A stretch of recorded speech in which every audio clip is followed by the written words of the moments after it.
So return of income में there is one last concept that we need to discuss.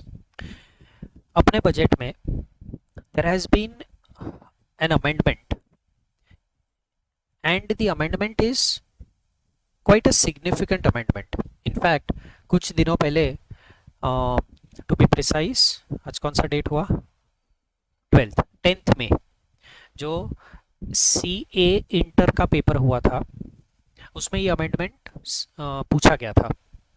There is a concept that has been introduced called as updated return.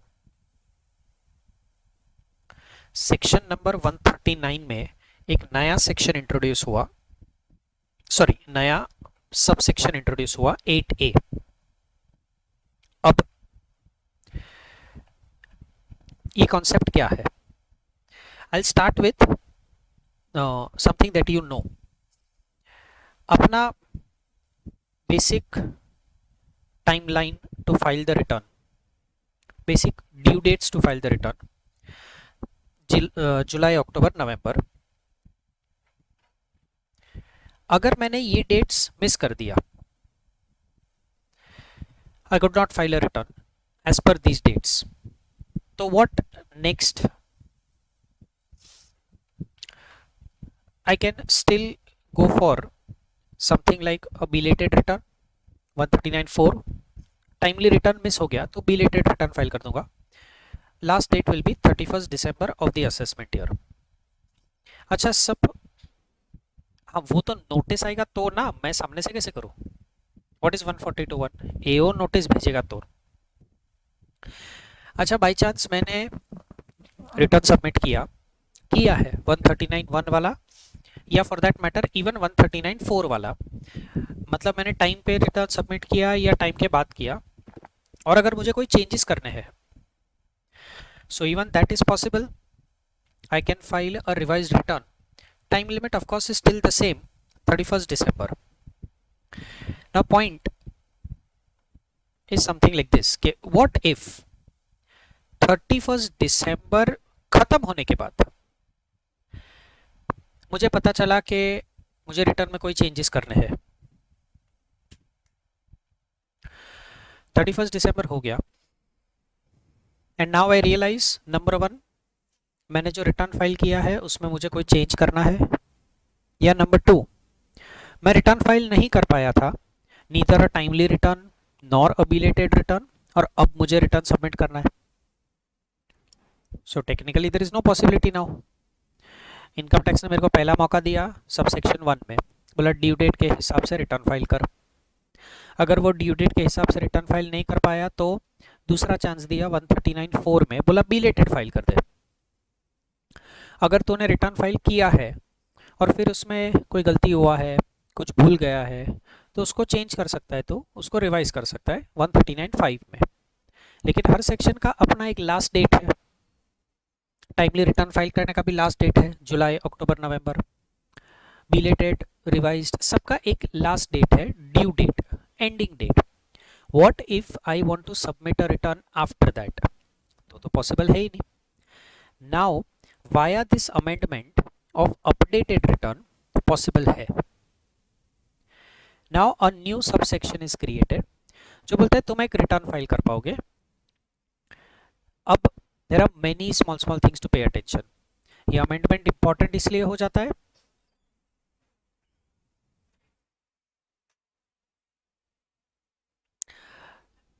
Important हो जाता है because there are many small things that you have to pay attention to here.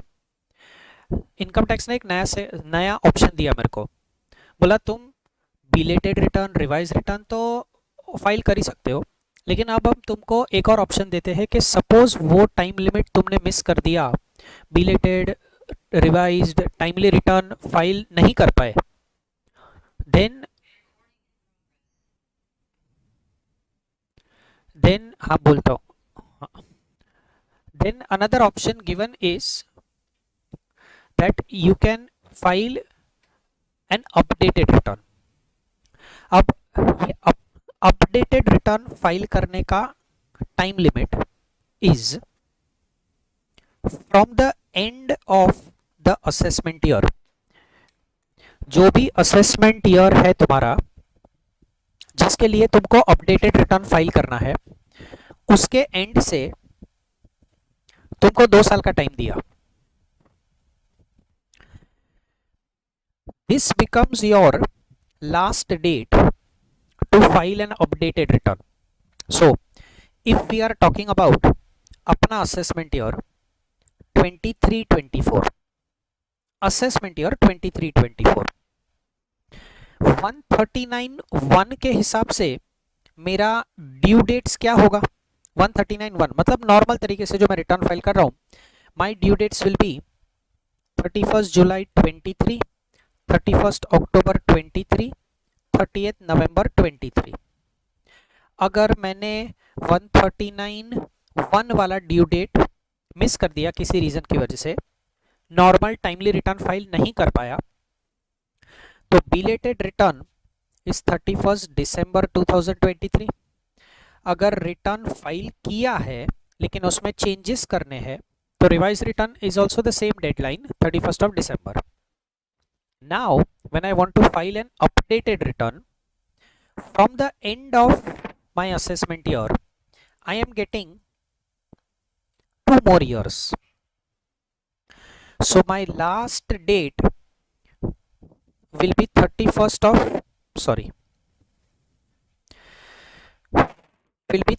of March 2026 for the current assessment year 23-24 that is going on. We are currently sitting in May 2023. तो जैसे ही जुलाई 23, अक्टूबर 23, नवंबर 23 आएगा, respective जो भी SSC जो भी जिसका भी जो ड्यू डेट होगा वो टाइमली रिटर्न फाइल करेगा. कोई एसएससी भूल गया तो दिसंबर 23 तक वो अपना रिटर्न सबमिट कर देगा. अगर उसको कोई चेंजेस करना है to the return already submitted, तो वो दिसंबर 23 तक वो चेंजेस भी कर लेगा. दिसंबर 23 के बाद तुम कुछ नहीं कर सकते, but because of the amendment now के सबसेक्शन 8A भी इंट्रोड्यूस हुआ, जिसमें एक नए टाइप का रिटर्न तुम सबमिट करोगे, updated return. So common sense सवाल, अगर for example I am in the month of से September 2023 एंड मैंने अपना रिटर्न सबमिट नहीं किया है. सो मेरे एग्जाम्पल में ड्यू डेट 31 जुलाई है, मैं 31 जुलाई भूल गया, सितंबर 23 में मुझे याद आया कि मुझे रिटर्न देना था लेकिन मैं रिटर्न नहीं दे पाया. अब मैं कौन सा रिटर्न दूंगा? बिलेटेड, दैट इज 139(4) वाला.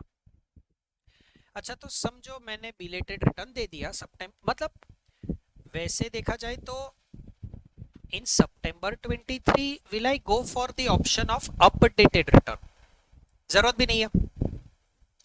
अच्छा, समझो मैंने सितंबर 23 में एक बिलेटेड रिटर्न फाइल कर दिया 139(4). उसी एग्जांपल को मैं कंटिन्यू कर रहा हूं, लेकिन नवंबर 23 में मुझे रियलाइज हुआ कि मैंने उस रिटर्न में कोई मिस्टेक कर दिया है. सो अब मैं क्या करूं?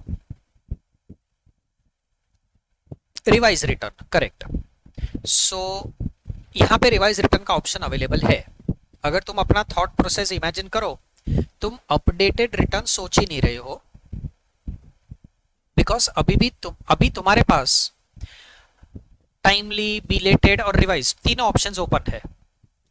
लेकिन व्हाट इफ मुझे मेरी मिस्टेक रियलाइज हुई इन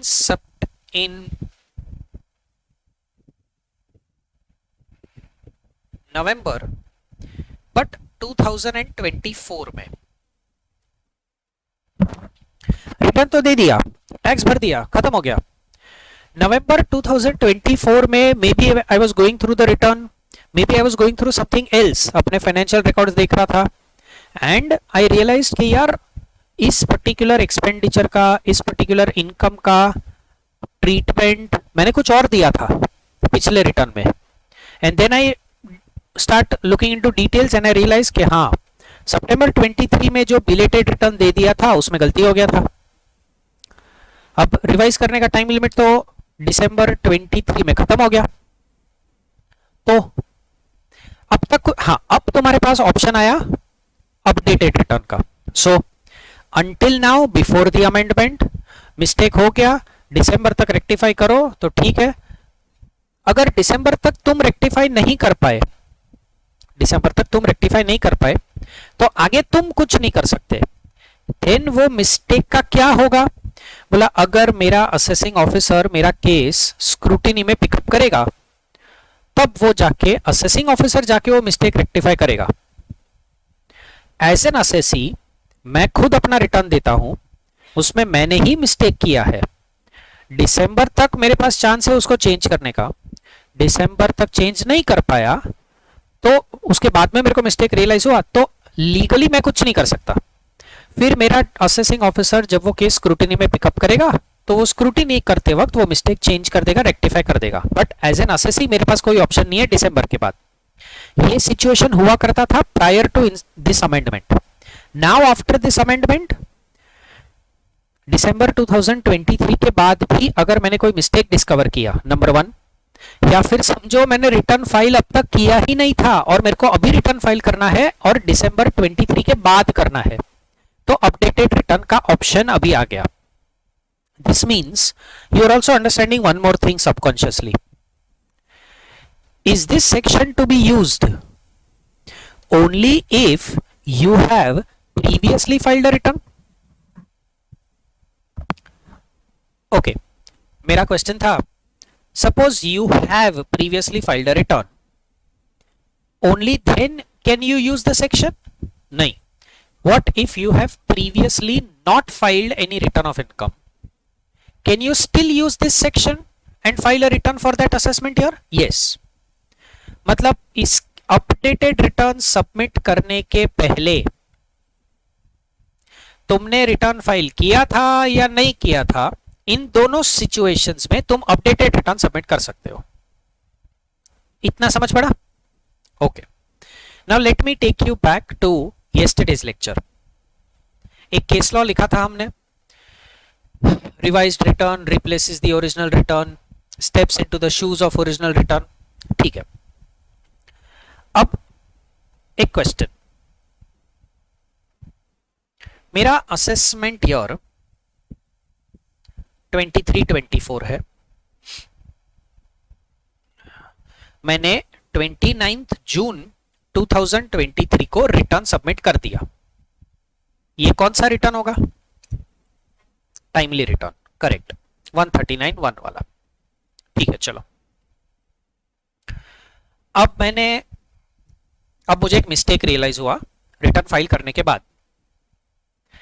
सो मैंने रिवाइज्ड रिटर्न फाइल किया, समझ लो 11 जुलाई 2023 को, एकदम जून में रिटर्न फाइल किया, मे बी जुलाई फर्स्ट वीक या जुलाई सेकेंड वीक में मिस्टेक रियलाइज हो गया और रिवाइज कर दिया। वो रिवाइज्ड रिटर्न फाइल करते वक्त मैंने एक और एरर कर दिया।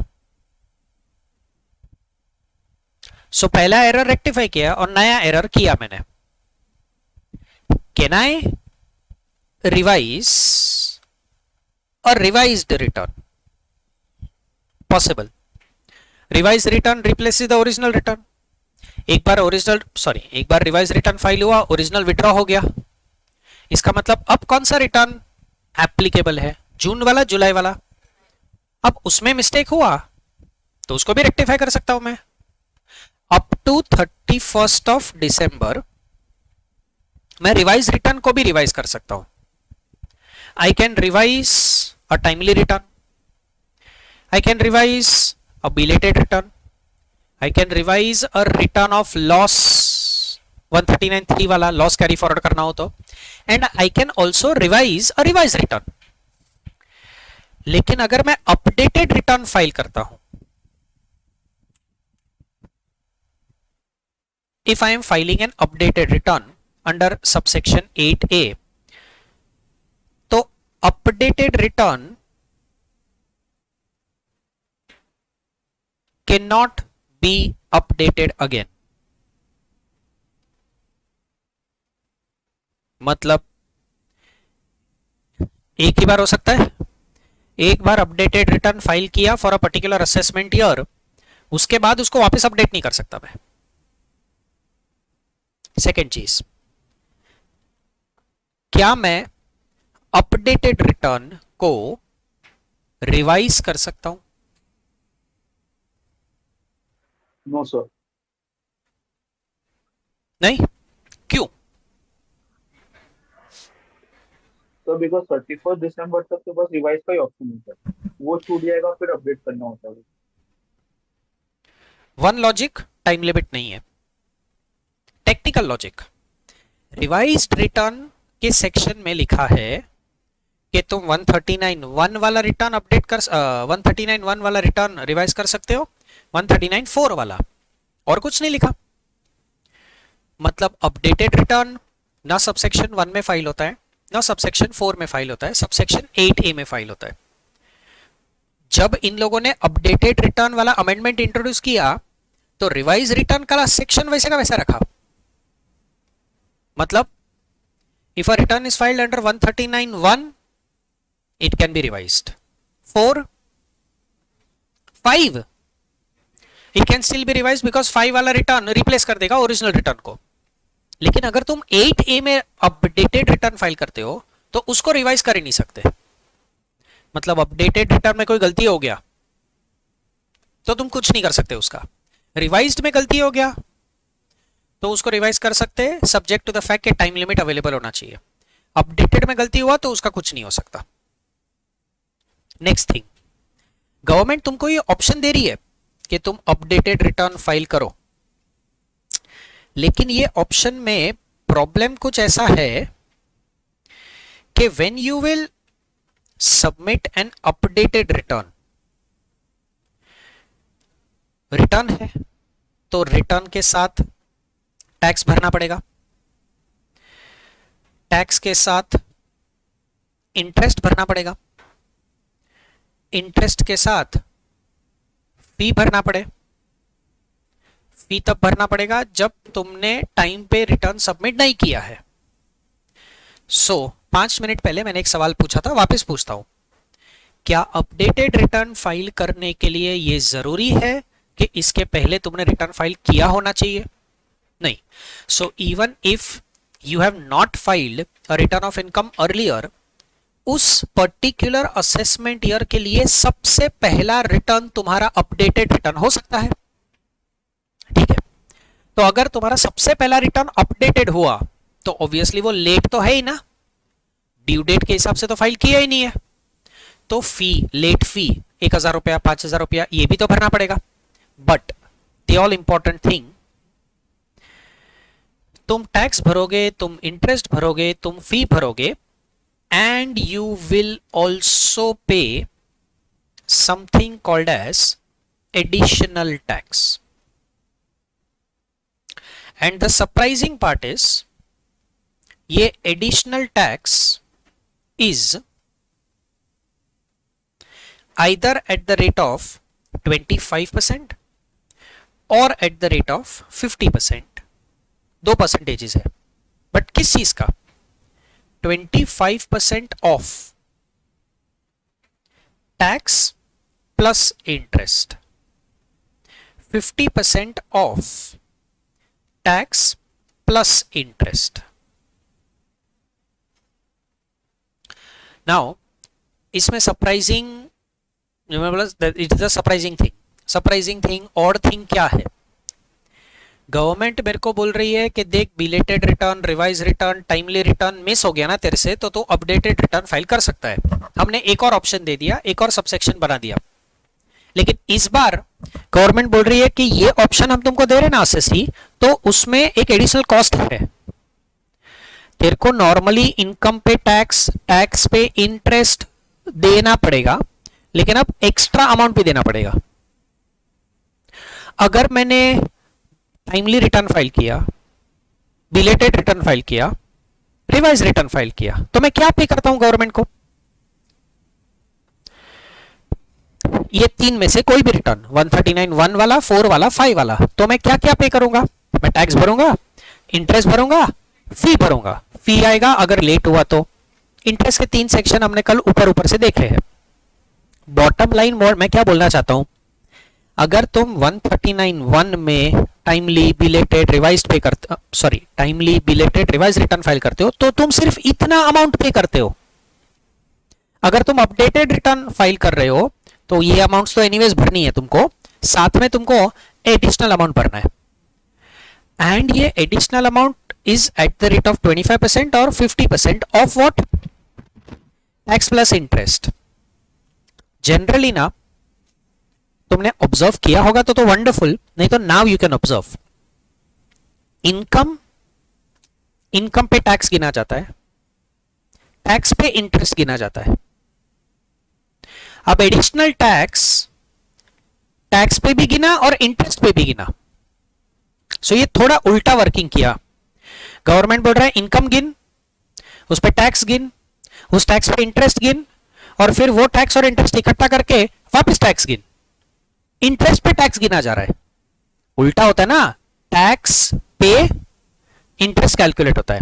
यहां पे टैक्स पे भी टैक्स लग रहा है, इंटरेस्ट पे भी टैक्स लग रहा है।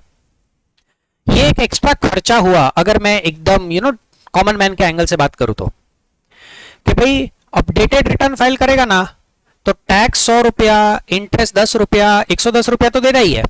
वो 110 का एडिशनल 25% भी देना है या एडिशनल 50% भी देना है। मैं जस्ट ऐसे ही रफ अमाउंट ले लिया। अब ये 2-2 परसेंटेज क्यों है? तो अगर you are filing your updated return after 31st December of the assessment year, but up to 1 year from the end of the assessment year. Overall time क्या है? 2 years from the end। लेकिन वो पूरा 2 साल का टाइम लिमिट नहीं, उसके पहले जब असेसमेंट ईयर के एंड से 1 साल खत्म हुआ, उतने ड्यूरेशन में तुमने अपडेटेड रिटर्न दे दिया तो तुम सिर्फ 25% भरोगे, विच मीन्स 50% कब आएगा? If you are file in the second year, 2 साल का टाइम लिमिट है ना, तो दूसरे साल में after 1 year from end of the assessment year अगर तुम अपडेटेड रिटर्न दे रहे हो, obviously overall time limit will be 2 years। तो तुमको 50% भरना पड़ेगा। So in terms of an example, अपना assessment year is 23-24, 31st December 2023, 31st December 2023 तक तो बंदा बिलेटेड और रिवाइज रिटर्न का ही ऑप्शन यूज करेगा। So updated return will come into picture only after. So after 31st December 23, AY 23-24 है, उस angle से टाइम लिमिट सोचने की कोशिश करो। After 31st December 23 but up to, कोशिश करो ना, दिसंबर नहीं, मार्च, 31st March 25, end of the assessment year plus 1 year। दिखाऊं कैसे वो आया? ये ड्यूरेशन में अगर अपडेटेड रिटर्न फाइल किया तो टैक्स प्लस इंटरेस्ट तो भरना ही है, उसका 25% एडिशनल भरना है। That means after 31st March 25 but up to 31st March 26, वो तो एनीवेज मेरा लास्ट डेट है, 2 साल का टाइम लिमिट। AY 23-24 का last date is 31st March 26। मार्च 2025 के बाद तुमने अपडेटेड रिटर्न दिया तो 50% भरना है, नॉट 25%। अच्छा, यहां तक समझा? Okay, now some restrictions that the section has put. Section बोलता है तुम अपडेटेड रिटर्न फाइल कर सकते हो, लेकिन ये देखो,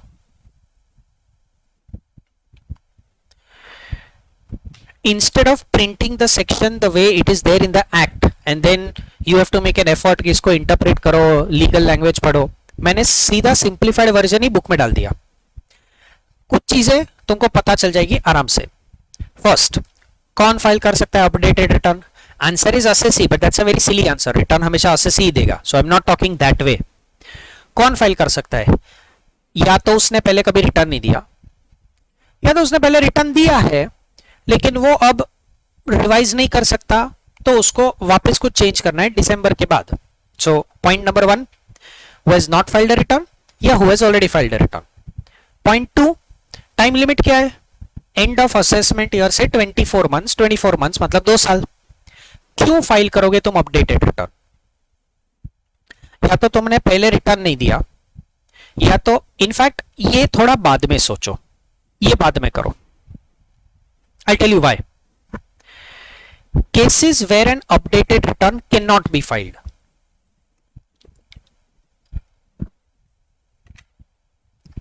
अगर मैं अपडेटेड रिटर्न में लॉस दिखाने वाला हूं, तो मैं अपडेटेड रिटर्न का ऑप्शन यूज नहीं कर सकता। नाउ, लॉस के लिए हमने क्या पढ़ा है? 139.3 पढ़ा है। 139.3 में क्या पढ़ा हमने? ड्यू डेट के पहले तक रिटर्न फाइल कर देना। तो कौन से लॉसेस कैरी फॉरवर्ड होंगे? 3 business loss, capital losses, short term, long term, और वो ओएमआरएच वाला। अगर हाउस प्रॉपर्टी लॉस हुआ तो कोई प्रॉब्लम नहीं है, वो कैरी फॉरवर्ड हमेशा अलाउ हो जाएगा, और अगर अनएब्जॉर्ब डेप्रिसिएशन हुआ तो भी दिक्कत नहीं है। लेकिन यहां पे वो डिस्टिंक्शन नहीं किया है गवर्नमेंट ने। गवर्नमेंट ने प्लेन सिंपल लिख दिया, अगर तुम्हारे अपडेटेड रिटर्न में तुम लॉस डिक्लेयर करना चाहते हो तो अपडेटेड रिटर्न फाइल ही नहीं कर सकते।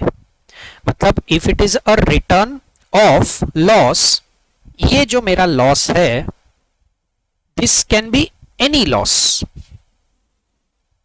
वो एचपी भी हो सकता है, वो पीजीबी भी हो सकता है, कैपिटल लॉस हो सकता है, ओएमआरएच हो सकता है। अगर मैं वो लॉस डिक्लेयर करने वाला हूं तो मैं अपडेटेड रिटर्न का ऑप्शन यूज नहीं कर सकता। सेकंड, अगर अपडेटेड रिटर्न की वजह से मेरा टैक्स लायबिलिटी कम हो जाता है।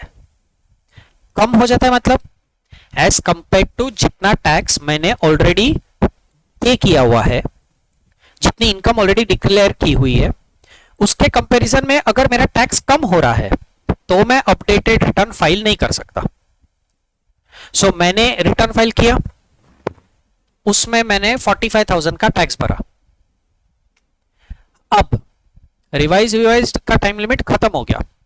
उसके बाद मेरे को रियलाइज हुआ कि मैंने एक एग्जेम्प्ट इनकम को गलती से टैक्सेबल दिखा दिया। हाँ, सो एक्चुअल में क्या होना चाहिए? बोला एग्जाम करना चाहिए। मैंने क्या किया, जब मैं ये मिस्टेक को चेंज करूंगा तो मैंने जो 45,000 का टैक्स पे किया है उसमें से थोड़ा टैक्स कम हो जाएगा। सो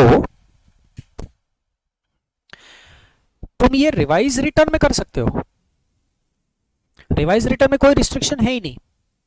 इनफैक्ट रिवाइज रिटर्न का डिस्कशन याद करोगे ना, तो रिवाइज रिटर्न में इनकम इंक्रीज भी हो सकती है, इनकम रिड्यूस भी हो सकती है, टैक्स पेएबल भी आ सकता है, टैक्स रिफंड भी आ सकता है। रिवाइज रिटर्न में कोई दिक्कत नहीं है। लेकिन अगर अपडेटेड रिटर्न फाइल करने की वजह से मेरा टैक्स पेएबल रिड्यूस हो रहा है तो अपडेटेड रिटर्न फाइल नहीं हो सकता। अगर अपडेटेड रिटर्न फाइल करने की वजह से रिफंड आ रहा है तो भी अपडेटेड रिटर्न फाइल नहीं हो सकता। मतलब मैं पहली बार रिटर्न फाइल कर रहा हूं, एंड इसमें सिचुएशन ऐसा है कि टैक्स पेएबल इज 62,000, लेकिन TDS plus TCS plus advance tax works out to 76,000. So liability 62 है, ऑलरेडी 76 पे कर चुका हूं, दैट मीन्स मैं गवर्नमेंट से 14,000 रुपीज का रिफंड मांग रहा हूं.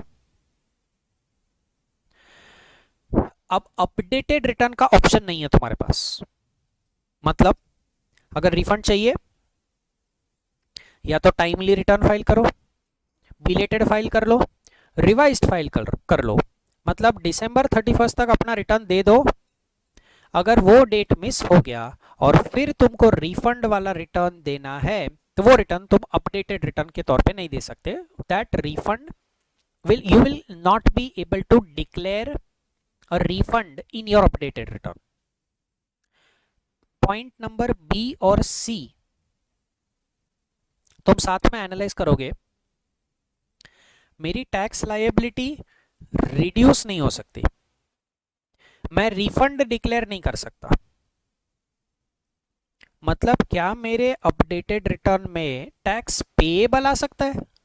हाँ, मैंने अब तक 45,000 का टैक्स पे कर दिया है. अपडेटेड रिटर्न की वजह से वो 45,000 40,000 नहीं हो सकता, लेकिन वो 45,000 49,000 हो सकता है. You understood this? ओके, इसको just at the back of the mind रखना. ये point D, if the updated return increases the refund that has already been calculated, already been determined on the basis of the return that you have already filed. तो point सी, उसमें भी refund का बात हुआ, point D में भी refund का बात हुआ. दोनों में फर्क क्या है? Point D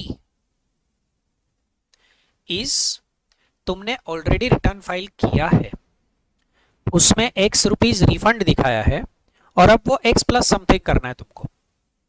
point C is तुमने अब तक रिटर्न फाइल किया ही नहीं है, सॉरी, तुमने अब तक रिटर्न ऑफ इनकम फाइल किया ही नहीं है और अब तुम अपडेटेड रिटर्न फाइल कर रहे हो जिसमें तुम रिफंड दिखा रहे हो. सी और डी को साथ में पढ़ोगे ना तो ही ये समझ पड़ेगा. अगर तुम ये बोलना चाहते हो कि सी में भी रिटर्न फाइल्ड है और डी में भी रिटर्न फाइल्ड है तो प्रैक्टिकली दोनों पार्ट में फर्क ही नहीं रहेगा. तुमने ऑलरेडी रिटर्न फाइल कर दिया, उसमें रिफंड दिखाया, अब वो रिफंड को इंक्रीज करना है तो नहीं कर सकते तुम. ये कौन बोला? Point D. अगर तुम्हारा updated return results into a refund, so तुमने इसके पहले रिटर्न फाइल नहीं किया था और अब तुम अपडेटेड रिटर्न फाइल करके रिफंड क्लेम करना चाहते हो, ये भी पॉसिबल नहीं है. ये कौन बोला? पॉइंट सी. सो अगर मैंने रिटर्न फाइल किया ही नहीं था और अब मैं अपडेटेड रिटर्न फाइल कर रहा हूं जिसमें मैं बोल रहा हूं गवर्नमेंट मेरा टैक्स पेएबल है, 29,000 पेएबल है, ये चलेगा? वापस बोलता हूं फैक्ट्स. मैंने ओरिजिनल रिटर्न फाइल नहीं किया था, रिवाइज्ड ओरिजिनल कुछ भी फाइल नहीं किया था, अब मैं अपडेटेड रिटर्न फाइल कर रहा हूं और उसमें बोल रहा हूं टैक्स पेएबल 29,000 है, चलेगा? मैं अपडेटेड रिटर्न फाइल कर रहा हूं, पहले रिटर्न फाइल नहीं किया था और मैं बोल रहा हूं 16,000 मेरे को रिफंड लेना है. पहले रिटर्न फाइल नहीं किया था, अपडेटेड रिटर्न फाइल करके रिफंड मांग रहा हूं मैं, चलेगा? नहीं चलेगा? नहीं चल सकता. मैंने ऑलरेडी रिटर्न फाइल किया, उसमें पेएबल दिखाया 96,000 और अब अपडेटेड रिटर्न फाइल करके बोल रहा हूं कि मेरा टैक्स पेएबल एक्चुअली 1,06,000 है, क्योंकि कोई इनकम पे मैंने टैक्स नहीं भरा होगा, कोई डिडक्शन गलत लिया होगा, अब मैं उसको चेंज करना चाहता हूं तो 96 का टैक्स 106 का टैक्स बन रहा है, ये चलेगा? 96 का 86, सॉरी 96 का 86,000 नहीं चलेगा, पेएबल ही दिखा रहा हूं मैं लेकिन कम कर रहा हूं। या फिर मैं बोल रहा हूं 96 की जगह पे 17 का रिफंड है, मतलब मैं बोल रहा हूं मेरा 96 तो मेरे को वापस दो, एडिशनल 17,000 वापस दो मेरे को। ये दो केसेस में अपडेटेड रिटर्न का ऑप्शन नहीं है तुम्हारे पास। ये सारे एग्जांपल्स साथ में सोच के तुमको क्या समझ पड़ता है?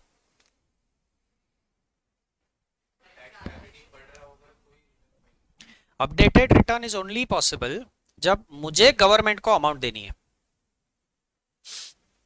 अगर मुझे गवर्नमेंट से रिफंड लेना है, पॉसिबल नहीं है। रिफंड बढ़ाना है, पॉसिबल नहीं है। जो टैक्स पे कर चुका हूं उसको रिड्यूस करना है, पॉसिबल नहीं है। ज्यादा टैक्स पे करना है, पॉसिबल है। रिफंड को पेएबल में कन्वर्ट करना है, रिफंड को पेएबल में कन्वर्ट करना, पेएबल को रिफंड में कन्वर्ट नहीं हो सकता, रिफंड पेएबल में कन्वर्ट हो सकता है।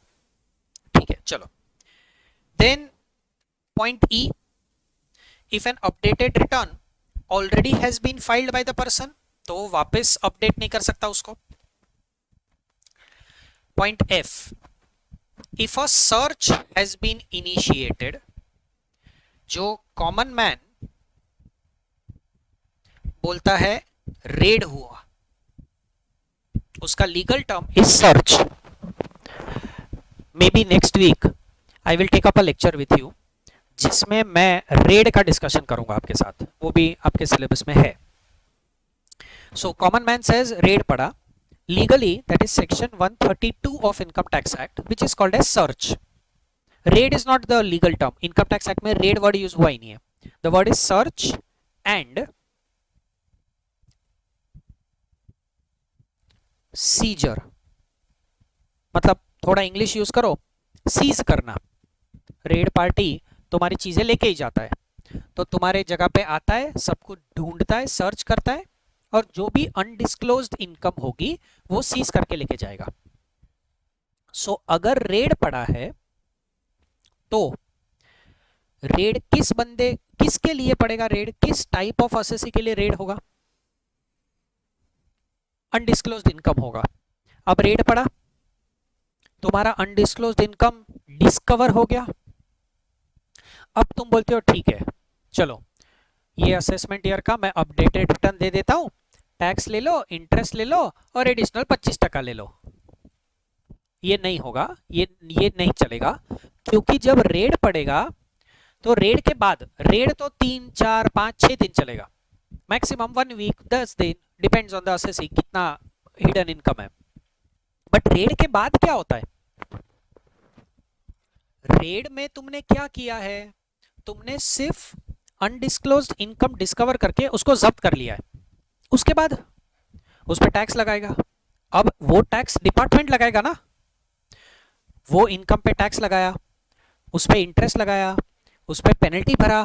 सो now there is already a set procedure for it. ये एक ऐसा असेसी है जिसने अब तक अपना इनकम छुपाया था। अब जब रेड पड़ा तो अचानक वो बोल रहा है ठीक है अब मैं अपडेटेड रिटर्न दे देता हूँ, 2 years from end of assessment year का टाइम लिमिट है, 25% 50% एडिशनल पे कर दूंगा, मेरे को माफ कर दो। ऑब्वियसली ये नहीं चलेगा। Understood this? बोल, अगर रेड से रिलेटेड डाउट हो बाद में सॉल्व करूंगा तो बोल। जब वो नोटिस आएगा ना, वो नोटिस में लिखा होगा कि अपना रिटर्न फाइल करो। 3 असेसमेंट पड़े थे, what was the third one? Income escaping. So जब एओ नोटिस भेजेगा आपको, वो इनकम एस्केपिंग असेसमेंट करने के लिए भेजेगा। सो वो नोटिस में ही लिखा होगा कि देखो ये पर्टिकुलर ईयर का आपका फॉरेन एसेट का इंफॉर्मेशन है हमारे पास, लेकिन तुमने वो इनकम दिखाया नहीं है। Now we are giving you a chance to file a return. वो ये वाले सेक्शन में नहीं, नोटिस वाले सेक्शन में ही लिखा है तुम रिटर्न फाइल करो। So in response to that notice you will submit a return, not under this. हाँ, तो इंटरेस्ट भरना है ना, तो वो किसके लिए भरना है, किस चीज का इंटरेस्ट भरना है?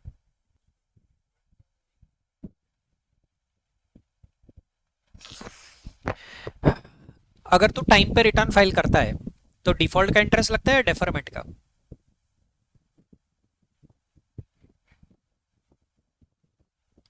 कल का इंटरेस्ट का डिस्कशन याद है?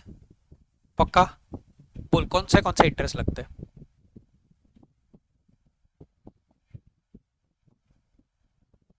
तो उसका इंटरेस्ट, तू किस चीज के डेफरमेंट की बात कर रहा है पहले तेरे को खुद को पता है? उसको डेफरमेंट नहीं बोलते। क्या डिफर किया तूने? एडवांस टैक्स ना, मेरे को पढ़ा लेने दे।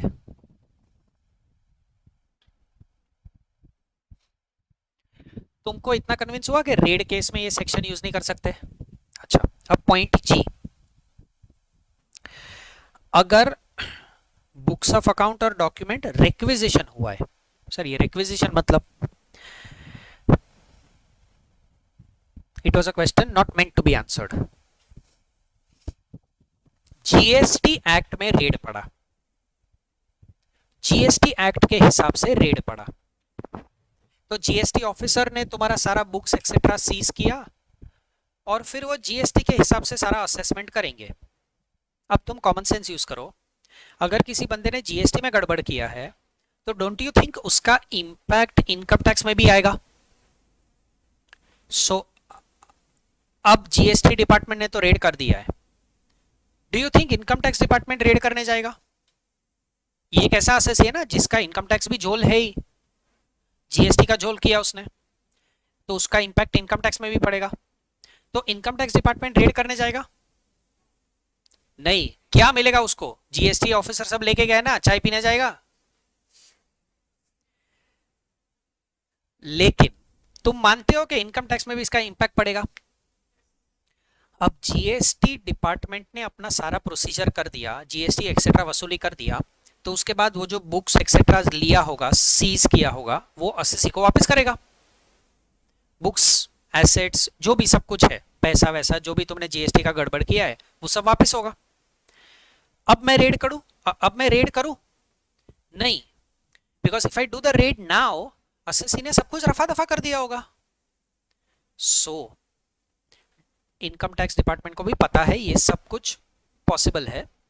दे will tell the GST department कि बुक्स, डॉक्यूमेंट्स, एसेट्स असेसी को वापस मत करो, तुम्हारा काम हो जाए फिर हमको दो। This is called as sending a requisition. मैं डायरेक्टली रेड करता हूं तो मैं सेक्शन 132 यूज करता हूं। अगर किसी और ने रेड किया है तो I am requisitioning, requiring, asking them कि बुक्स, डॉक्यूमेंट्स, तुम्हारा कामकाज हो जाए फिर हमको देना, अभी हमारी बारी। सो इन दिस केस, अगर जीएसटी एक्ट में रेड हुआ है और इनकम टैक्स ऑफिसर ने जीएसटी ऑफिसर को रिक्विजिशन दे दिया है, सो अब असेसी को पता चल गया है कि जीएसटी का कामकाज खत्म होने के बाद अभी इनकम टैक्स का स्टोरी चालू होने वाला है। Now we can't file an updated return ना, कि अच्छा मैंने जो इनकम छुपाया था ना वो अब जीएसटी रेड की वजह से बाहर आ जाएगा, चलो मैं सामने से डिक्लेयर कर लेता हूं bye filing an updated return.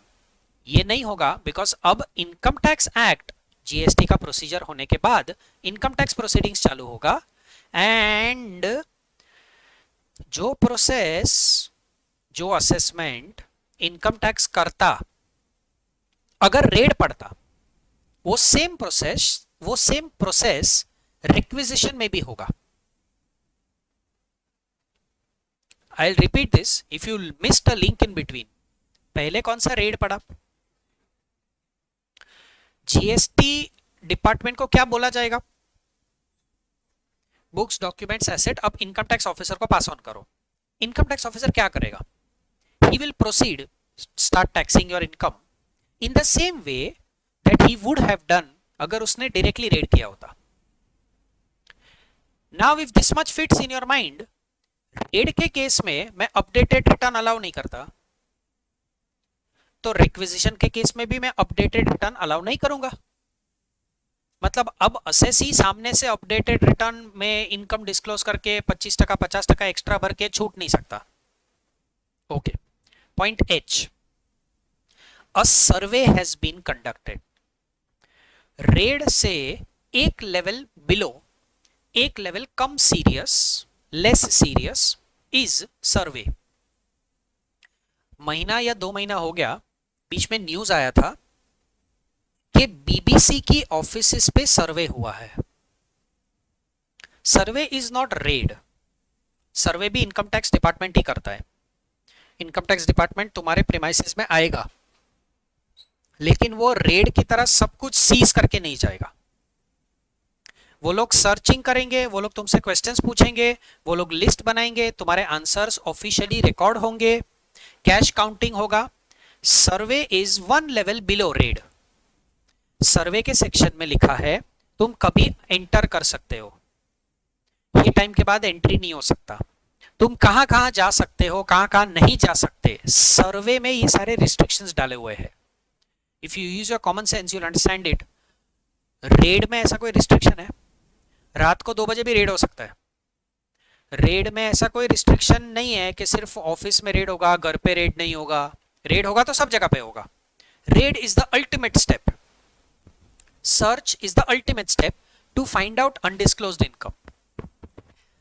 अगर मैं रेड नहीं करता लेकिन फिर भी मुझे अनडिस्क्लोज्ड इनकम ढूंढनी है, फाइंड आउट करनी है, तो I can go one level below and income tax department can come to your place for a सर्वे।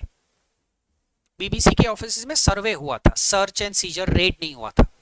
सर्वे में भी इनकम टैक्स डिपार्टमेंट तुम्हारे इनकम टैक्स ऑफिसर तुम्हारे प्रीमाइसेस में आएगा, but they can not enter after sunset. They have to come in before sunset only. Exit कभी भी ले सकता है, एंट्री सनसेट के पहले हो जाना चाहिए। अगर बिजनेस प्रीमाइसेस में आ रहे हो तो बिजनेस का जो वर्किंग आवर्स होगा उसी में आ पाओगे, रेड में तो कभी भी आ सकता है। सो सबसे अल्टीमेट सीरियस स्टेप रेड, उससे एक लेवल बिलो सर्वे। इंटेंशन क्या है? दोनों का hidden undisclosed income find out करना। तो सर्वे में भी वही इंटेंशन है। दैट मीन्स अगर सर्वे हुआ है तो भी तुम अपडेटेड रिटर्न फाइल नहीं कर सकते। अगर इस बंदे को एक नोटिस दिया है कि किसी और के प्रीमाइसेस में रेड हुआ है and in that raid assessee से related books of account, documents etcetera मिला है। मैं यूएस घूमने जा रहा हूं 2 महीना, सो 2 महीना मेरा घर लॉक रहने वाला है। सो मैंने अपने घर में जितना भी ज्वेलरी था, कैश था, जो भी वैल्यूएबल आइटम्स थे, वो निकाल के मैंने मेरे दोस्त के घर पे रख दिए। अब रेड दोस्त के घर पे पड़ा, उसके घर पे उसके एसेट्स तो दिखे, मिल ही गए, मेरे वाले भी मिल गए। सो उसका आर्ग्यूमेंट क्या होगा? ये मेरे नहीं है, ये रौनक के है, रौनक मेरे को देके गया है। नाउ रेड किसके लिए हुआ? दोस्त के लिए। तो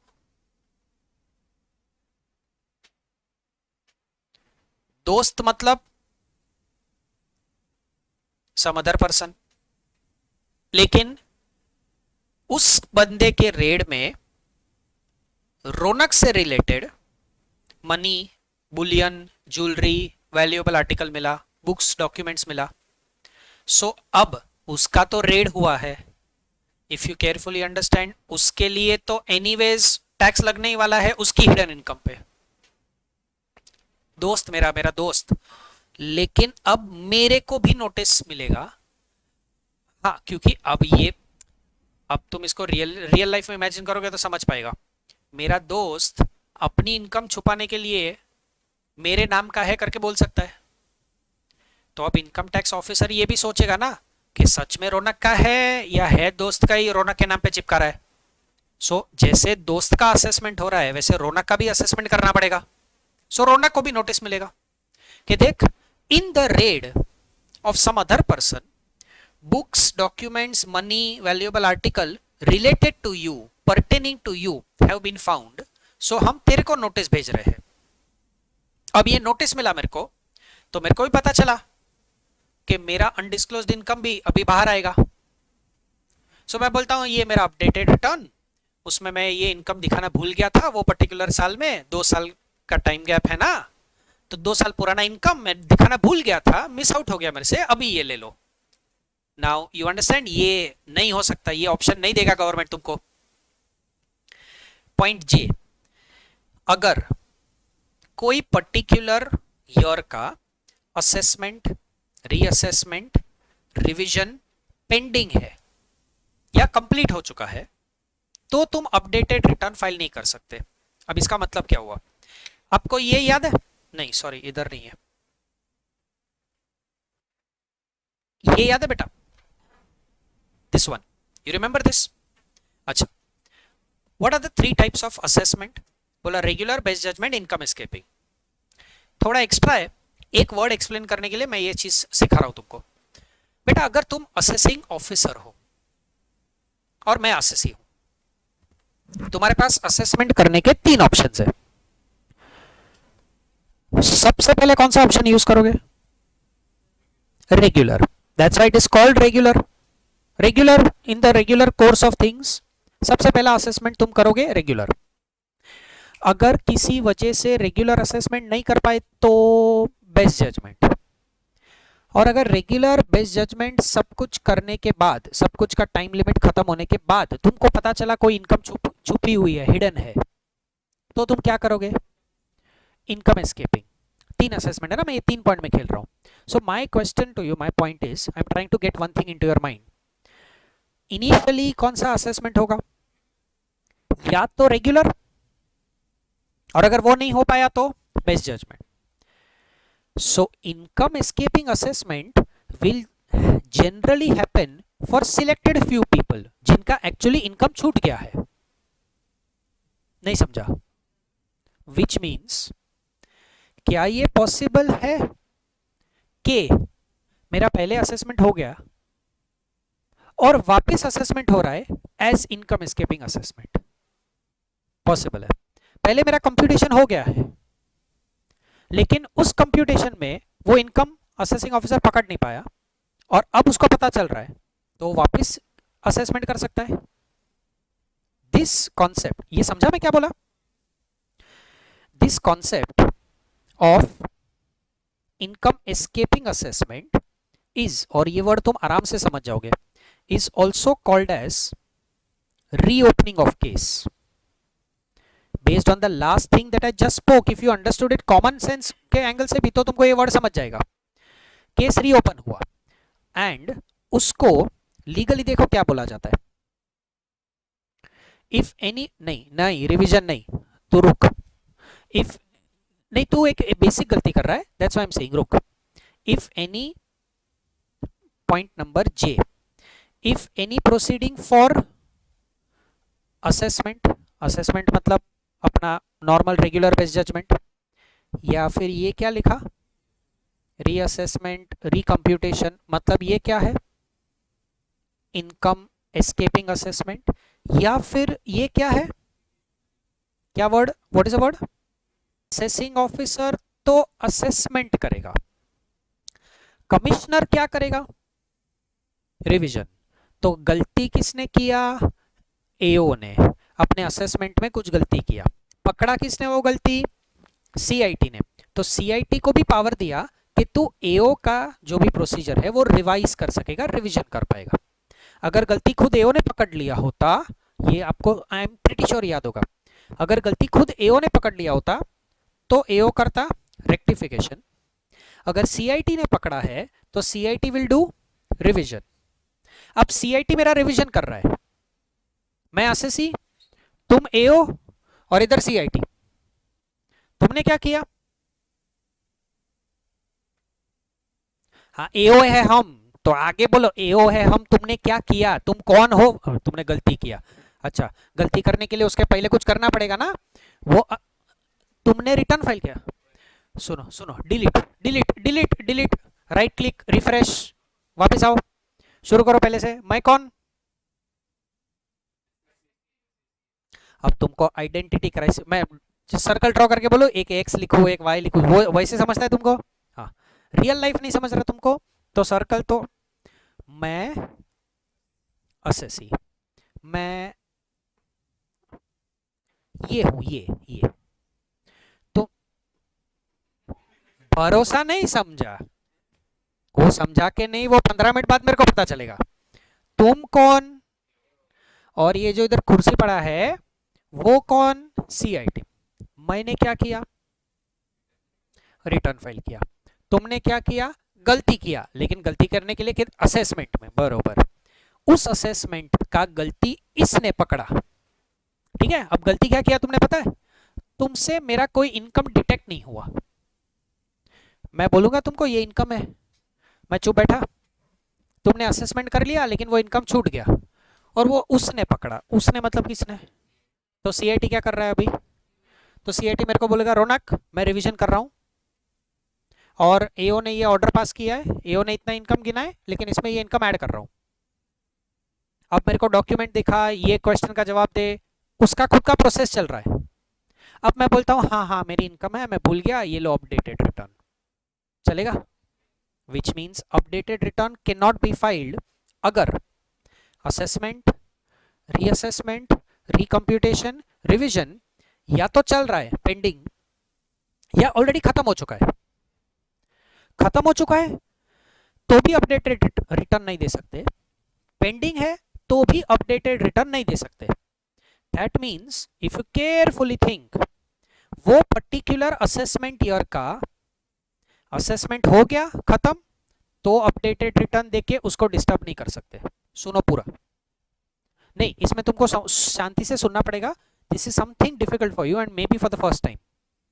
अपडेटेड रिटर्न मुझे फाइल करना है, मैं असेसी हूं, अगर असेसमेंट चल रहा है तो मैं अपडेटेड रिटर्न देके नहीं बोल सकता कि देखो ये असेसमेंट जो चल रहा है ना वो तुम करते रहो, लेकिन ये लो मेरा एक और रिटर्न, नॉट पॉसिबल। वो सीआईटी रिवीजन कर रहा है, वो चल रहा है प्रोसेस, उसको मैं छेड़ नहीं सकता, बोला ये लो अपडेटेड रिटर्न। अगर तुमने असेसमेंट खत्म कर दिया है या सीआईटी ने रिवीजन खत्म कर दिया है, तो ऑलरेडी कंप्लीटेड चीजों को डिस्टर्ब करने के लिए मैं अपडेटेड रिटर्न नहीं दे सकता। So now the question that should come in your mind is, sir proceeding चल रहा है तो भी अपडेटेड रिटर्न नहीं हो सकता, प्रोसीडिंग खत्म हो गया है तो भी अपडेटेड रिटर्न नहीं हो सकता, तो अपडेटेड रिटर्न होगा कब, जब वो पर्टिकुलर असेसमेंट ईयर के लिए कोई प्रोसीडिंग शुरू ही नहीं हुई थी।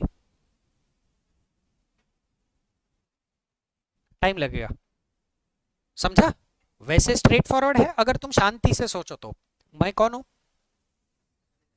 मैंने रिटर्न दिया, तुमको लगता है जो रिटर्न हर हर साल जो रिटर्न फाइल होता है 100% सारे रिटर्न्स का स्क्रूटिनी होता है? नहीं, only 5 to 6% of the returns are picked up for assessment.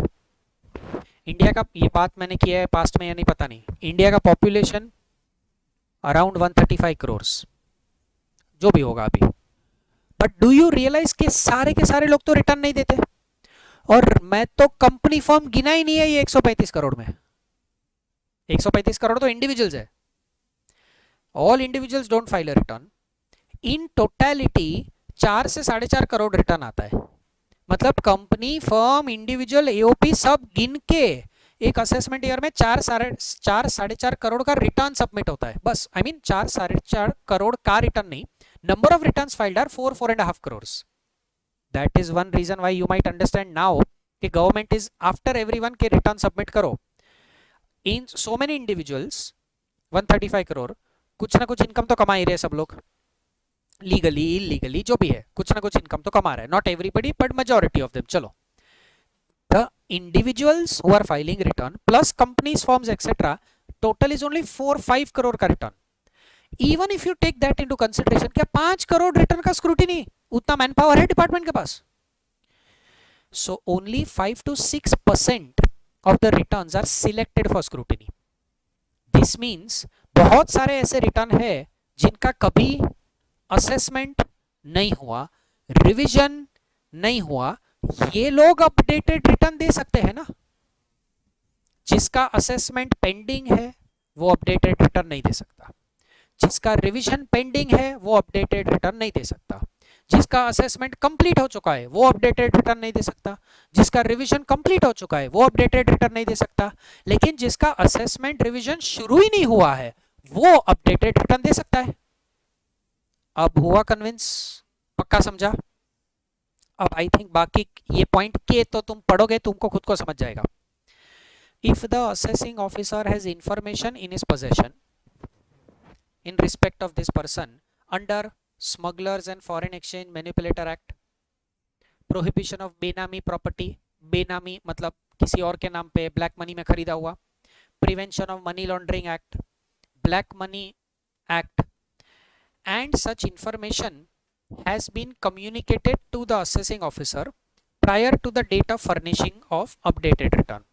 एक ऐसा असेसी जिसके बारे में अपने पास इंफॉर्मेशन है स्मगलर्स एक्ट में, बेनामी एक्ट में, ब्लैक मनी एक्ट में, मनी लॉन्ड्रिंग एक्ट में, मतलब ये असेसी ऑब्वियसली गड़बड़ घोटाला कर रहा है।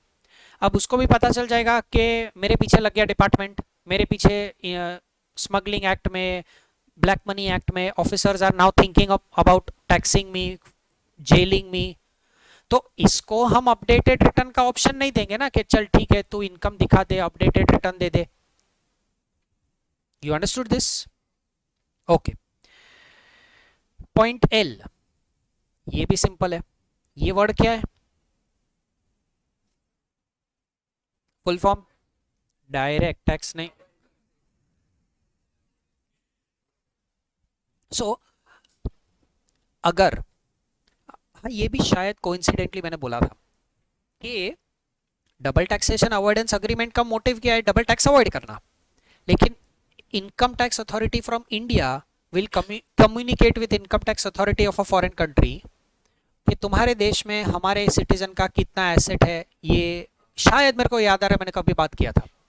अब मेरे इनकम टैक्स ऑफिसर इंडिया में, तुमने एक नोटिस भेजा मॉरिशस के इनकम टैक्स ऑफिसर को कि ये रौनक है, उसका मॉरिशस में क्या क्या होल्डिंग्स है, मॉरिशस में कुछ एसेट है उसके पास, वहां से उसने इंफॉर्मेशन दिया। ऐसे वाले असेसी के लिए हमने अपडेटेड रिटर्न का ऑप्शन एप्लीकेबल नहीं दिखाया, क्योंकि अब कॉमन सेंस, अब तुम ऑब्वियसली वो इंफॉर्मेशन लेके मेरा असेसमेंट करने वाले हो।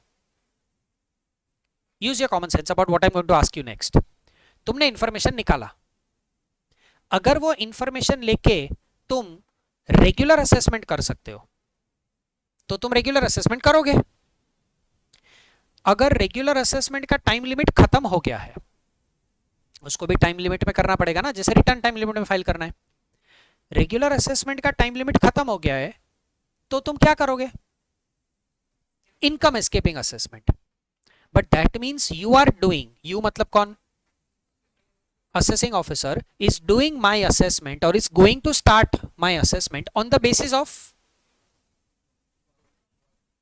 foreign information, बराबर, जो तुमने DTAA के हिसाब से निकाला।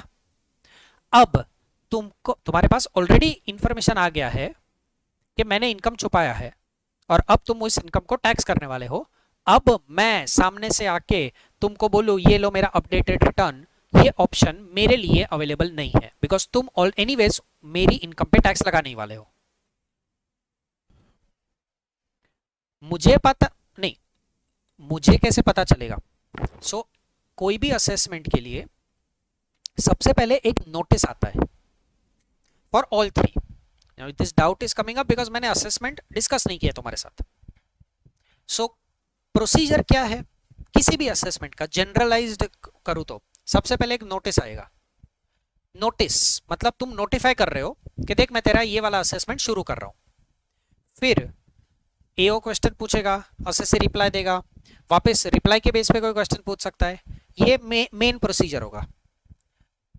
फिर लास्ट में क्या होगा? जो भी मैंने जवाब दिए, जो भी तुमने इंक्वायरी किया, उसके बेसिस पे तुम एक ऑर्डर बनाओगे कि रिटर्न के हिसाब से एक्स इनकम था।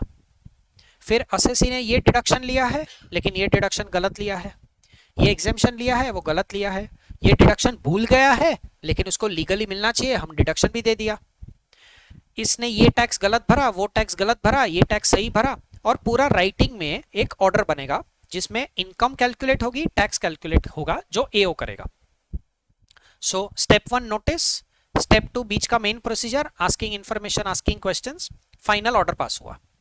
सो जब तुम्हारे पास DTAA से इंफॉर्मेशन आ गया है and that information has been communicated to the assessing officer prior to the date of furnishing updated return by the person, तुमको वो इंफॉर्मेशन मिल गया है, मैंने अपडेटेड रिटर्न सबमिट नहीं किया है, लेकिन तुम्हारे पास वो इंफॉर्मेशन आ गया है। अब तुम मेरे को वो नोटिस भेजा, नोटिस पे से मेरे को पता चला कि अब तुम मेरे उस फॉरेन एसेट के बारे में टारगेट कर रहे हो, तो मैं अपडेटेड रिटर्न देने की कोशिश करूंगा, ये पॉसिबल नहीं होगा। पूरा प्रोसेस इमेजिन हुआ।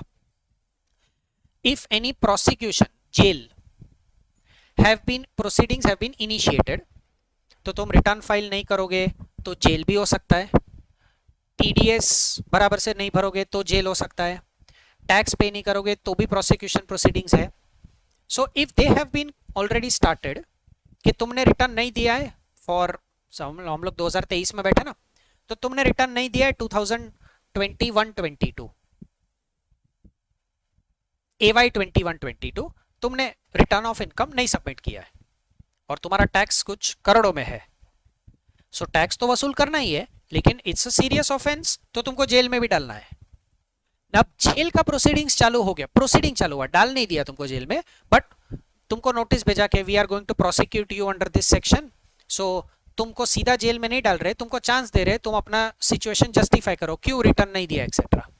तो अब मैं बोलता हूँ हाँ चलो एक काम करो, बिलेटेड का टाइम लिमिट निकल गया, ये मेरा अपडेटेड रिटर्न ले लो और मामला खत्म करो। जब इनकम टैक्स डिपार्टमेंट मेरे सामने प्रोसिक्यूशन कर रहा है, तो मेरे को एक ये अगर अपडेटेड रिटर्न का ऑप्शन दे दिया तो it is a simple escape for me, मैं छूट गया। सो अपडेटेड रिटर्न का option will not be available because already jail proceedings have already started, and any other person who has been notified by CBDT, कि CBDT ने एक notification निकाला, central board of direct taxes एक notification निकाला कि ये लोग नहीं दे पाएंगे अपडेटेड रिटर्न, तो दे बिकम इनएलिजिबल। अब तुम सारी चीजें एक साथ दिमाग में रखो and try to summarize it. We have learned situations where updated return cannot be filed.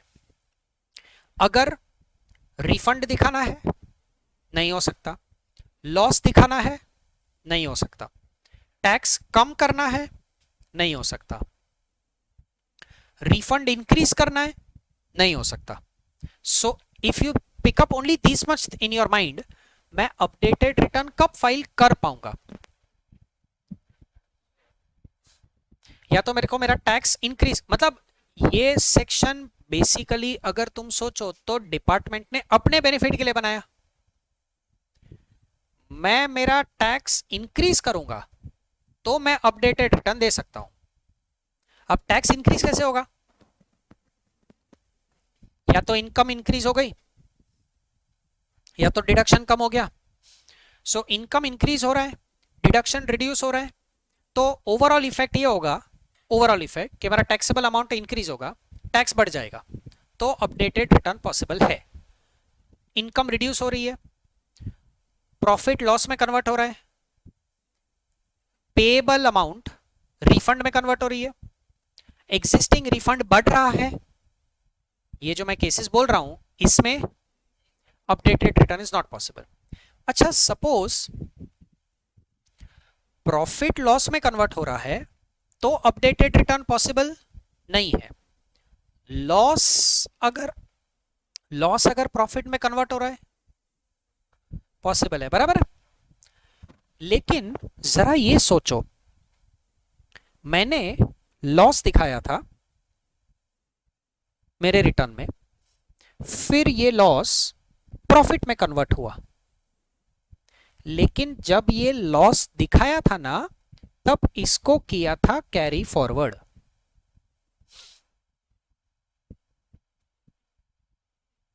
फिर नेक्स्ट ईयर उस लॉस को किया था सेट ऑफ, और अब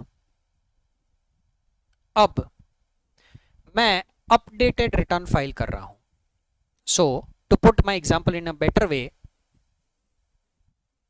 ये ईयर 1, फिर ईयर नंबर 2 में ईयर 1 का लॉस ब्रॉट फॉरवर्ड करके सेट ऑफ कर दिया, सेट ऑफ के रूल्स के हिसाब से। फिर मैं अपडेटेड रिटर्न फाइल कर रहा हूं ईयर 3 में, लेकिन वो कौन से ईयर का है, ईयर 1 का है, और वो अपडेटेड रिटर्न में मेरा जो लॉस है वो प्रॉफिट में कन्वर्ट हो रहा है। अब ये एग्जांपल जरा सोचो, will I file an updated return for your number 1? No क्यों? Yes, sir, because tax. No क्यों? मतलब एक्चुअली तो सेक्शन 139 पूरा ही खामखा बनाया हुआ है, क्योंकि टैक्स तो भरना पड़ेगा ना खामखा।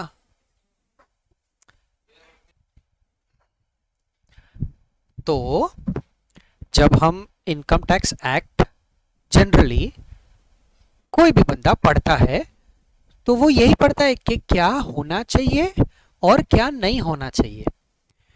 रियल लाइफ में क्या होता है और नहीं होता है वो अलग है।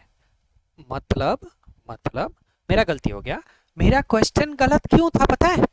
मैंने बोला लॉस प्रॉफिट में कन्वर्ट हो रहा है, क्या वो अपडेटेड रिटर्न फाइल करेगा? ये क्वेश्चन में गलती था। मेरे को क्वेश्चन पूछना चाहिए था क्या उसे अपडेटेड रिटर्न फाइल करना चाहिए, वो करेगा या नहीं करेगा, वो बात का बात है।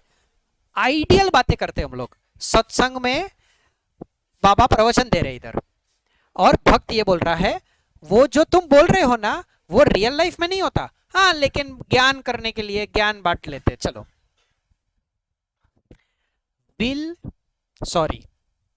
will an assessee file an updated return? That is still a wrong question. Different language, question is wrong. Should my assessee under ideal circumstances file a return, updated return for year number 1? Yes, but will he only file an updated return for year 1? नहीं sir, year 2 के लिए भी करना पड़ेगा, because उसको वहां पर और टैक्स भराना पड़ेगा। जो उसने कैरी फॉरवर्ड के उसने टैक्स कम किया ना, उसको वो भी भराना पड़ेगा। करेगा या नहीं वो बात का बात है, करना चाहिए, करना, ये लोग करना पड़ेगा पड़ेगा बोल रहे हैं तो मैं क्लैरिफाई कर रहा हूं, ना ना ना वैसा नहीं है।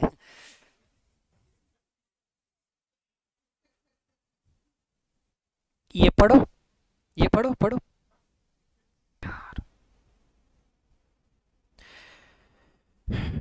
असेसमेंट ईयर 2021 मैंने एक लॉस वाला रिटर्न फाइल किया, लॉस दिखाया 38 लाख का और वो 38 लाख का लॉस कैरी फॉरवर्ड हुआ। फिर असेसमेंट ईयर 21-22 मैंने रिटर्न फाइल किया, ये सब कुछ रिटर्न फाइल किया करके है।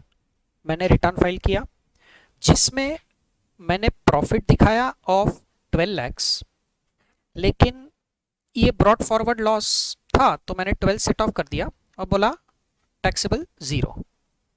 देन असेसमेंट ईयर 22-23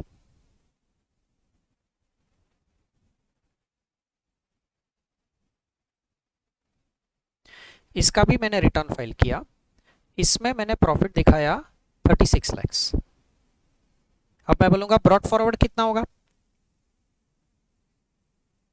हाँ लेकिन ब्रैक, हाँ 26, तो 26 सेट ऑफ करके बोला 10 लाख टैक्सेबल, टैक्स भर दिया।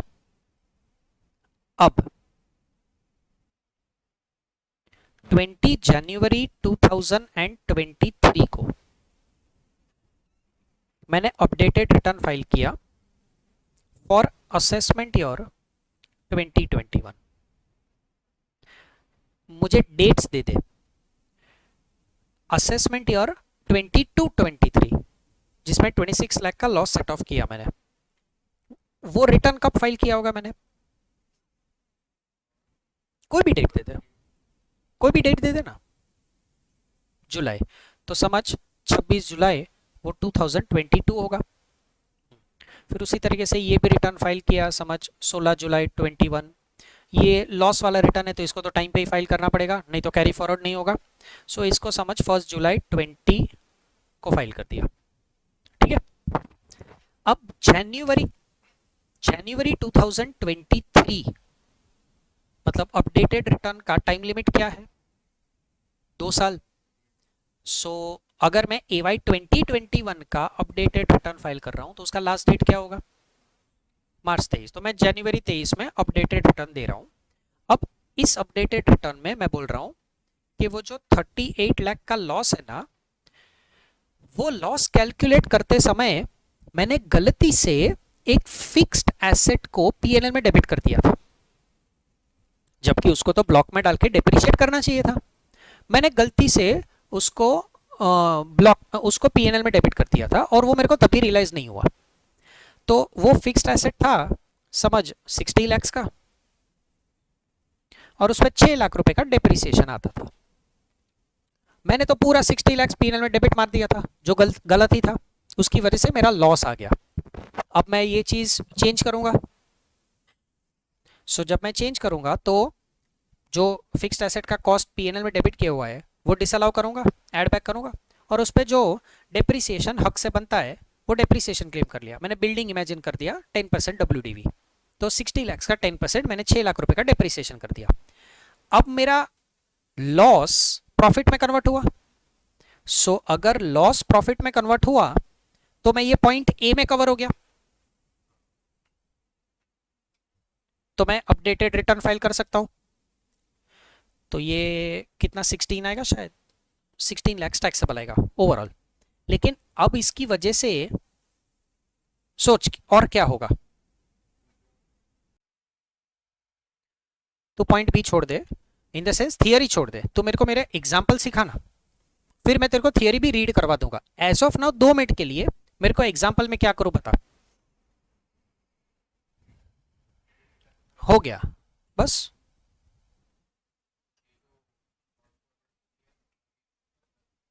So that means I will now have to file an updated return for 21-22 and 22-23। अच्छा चल, तू सोच रहा है तो एक और चीज सोच ले। 21-22 का रिवाइज रिटर्न दे सकता हूं मैं?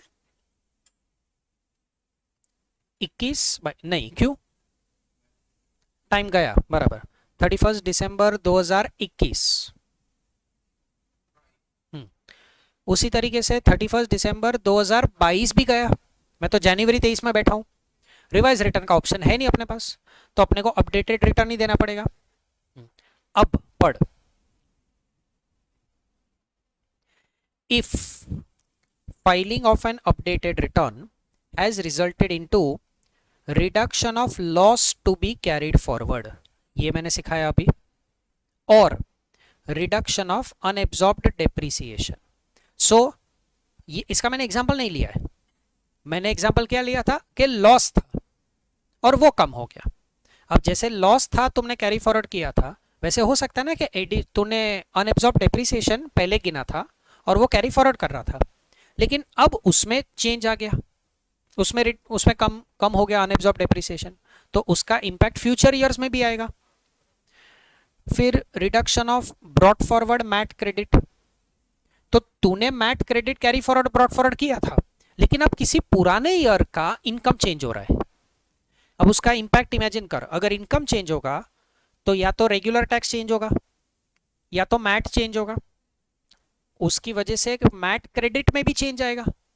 तो अगर मैट क्रेडिट कमती हुआ तेरा, तो उसमें फ्यूचर ईयर्स में भी तेरा MAT credit set off affect होने लगेगा, MAT credit, AMT credit.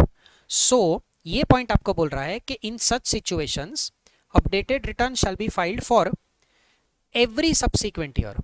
Every subsequent year मतलब तूने खुद ने, हाँ, जो जो अफेक्ट हुआ, not necessarily only the next year. 2 साल, मेरे एग्जांपल में 2 साल अफेक्ट हुए, तो 2 साल का अपडेटेड रिटर्न जाएगा। पक्का समझ पड़ा सबको? ओके, अब एक 10 मिनट का गैप ले लो। अभी भी सीखना क्या बाकी है? तुमने अब तक क्या सीखा? अपडेटेड रिटर्न हम कब कब फाइल कर सकते हैं, कब कब फाइल नहीं कर सकते। देन वी ऑल्सो सॉ कि उसका टाइम लिमिट क्या है। अब एक चीज जो सीखना बाकी है, वो last thing to study here is ये जो एडिशनल टैक्स है ना, एडिशनल टैक्स, इसके लिए सेक्शन नंबर 140B बनाया। नंबर ठीक है, याद इवेंचुअली रह जाएगा। अब तक मैंने आपको क्या बोला? एडिशनल टैक्स मतलब या तो 25% या तो 50%। अब ये सब किधर लिखा है? 140B में। और फिर 140B में कुछ और भी लिखा हुआ है। सो अब तक हमने 139(8)(a) पढ़ा, जो बोलता है इधर ये अपडेट, इस सिचुएशन में अपडेटेड रिटर्न दे सकते हो, उस सिचुएशन में नहीं दे सकते, टाइम लिमिट 2 साल का। अपडेटेड रिटर्न देने पे कुछ फाइनेंशियल भी होता है, कुछ फाइनेंशियल इंप्लीकेशन भी होता है, एक्स्ट्रा टैक्स भरना पड़ता है। वो कैलकुलेट कैसे करने का, उसमें क्या चीजें ध्यान रखनी है, ये अपने को 140B में पढ़ना है। अच्छा चलो, हाँ ये तो पता ही है तुमको कि एडिशनल टैक्स 25%, 50% कब कब लगता है। So how is this additional tax calculated? Now see, यहां पे इनकम टैक्स एक्ट ने 2 सिचुएशंस इमेजिन किया। What are the situations in which you will file an updated return? Yes, one thing goes without saying कि भाई income बढ़ना चाहिए, tax बढ़ना चाहिए, that I understand. बट यहाँ पे एक्ट कैसे सोच रहा है, तुमने पहले रिटर्न फाइल किया था तो भी तुम अपडेटेड दे सकते हो, तुमने पहले रिटर्न फाइल नहीं किया था एंड बिलेटेड रिवाइज का टाइम लिमिट निकल गया तो you will file an updated return. So situation 1, if you have not filed any return prior to filing an updated return, मतलब ना तुमने 139(1) का टाइमली रिटर्न दिया है, ना 139(4) का बिलेटेड दिया है, और अब तुमको उस असेसमेंट ईयर के लिए रिटर्न सबमिट करना है। सो तुम्हारे पास अपडेटेड का ही ऑप्शन है। तुमने कोई रिटर्न नहीं दिया है, मतलब रिटर्न फाइल करते वक्त जो टैक्स तुम नॉर्मली पे करते हो वो भी तुमने पे नहीं किया होगा, तो गवर्नमेंट को क्या टैक्स मिला होगा उस ईयर से रिलेटेड? टीडीएस मिला होगा जो किसी ने डिडक्ट किया, टीसीएस मिला होगा, तुमने जो सामने से एडवांस टैक्स पे किया वो होगा। ठीक है, चलो तो देखो, as per the updated return whatever is your total income, वो टोटल इनकम पे कितना टैक्स आता है, surcharge, education cess etcetera, rebate etcetera सब काउंट करके ये मेरा टैक्स लायबिलिटी आया। दिस इज द टैक्स पे टैक्स पेएबल। फिर इसमें से advance tax, TDS, TCS minus किया, रिलीफ अंडर सेक्शन 89, ये क्या है, सैलरीज में पढ़ा था। So there is a bright chance कि यू माइट हैव फॉरगॉटन। अगर आपको अरियर्स मिलता है सैलरी का, पुराने पीरियड का सैलरी या एडवांस सैलरी मिलता है, तो करंट ईयर में करंट ईयर का सैलरी टैक्सेबल है, प्लस वो पुराना अमाउंट भी टैक्सेबल हुआ, तो टैक्सेबल अमाउंट करंट ईयर का एकदम से शूट अप हो गया, तो टैक्स में एक फॉर्मूला के हिसाब से रिलीफ मिल गया, वो सेक्शन 89 में है। इंटरमीडिएट लेवल पे भी ये इतना पूछा नहीं जाता। So from a final perspective तो भूल ही जाओ इसको। थियोरेटिकली याद रख लो कि जैसे रिबेट मिलता है वैसे ये रिलीफ मिलता है। क्यों मिलता है? जब एक साल में 1 साल से ज्यादा सैलरी टैक्सेबल हो गया, और ईयर्स में हो सकता है, एडवांस सैलरी में हो सकता है। करंट ईयर का सैलरी करंट ईयर में टैक्सेबल, पुराना सैलरी भी टैक्सेबल हुआ, तो सैलरी अमाउंट बढ़ गया, टैक्स बढ़ गया, तो ठीक है, सामने थोड़ा रिलीफ दे दिया, तो वो रिलीफ है, वो भरना नहीं है, वो माइनस कर दिया। Brought forward MAT credit, brought forward AMT credit, जो तुम लीगली सेट ऑफ कर सकते हो वो सेट ऑफ करोगे। अब ये जो अमाउंट आया ए अमाउंट, ये क्या होगा? लॉजिकली पेएबल अमाउंट लिया, tax payable, TDS, TCS, advance tax, MAT credit etcetera set off किया, तो ये जो ए अमाउंट आया, this if you understand is the net final amount of tax, interest नहीं टैक्स, ये मेरे को पे करना है।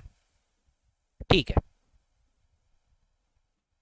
अब क्या मैंने पहले रिटर्न सबमिट किया था ये सिचुएशन में? ये हम लोग जो सिचुएशन डिस्कस कर रहे हैं, did I submit a return earlier?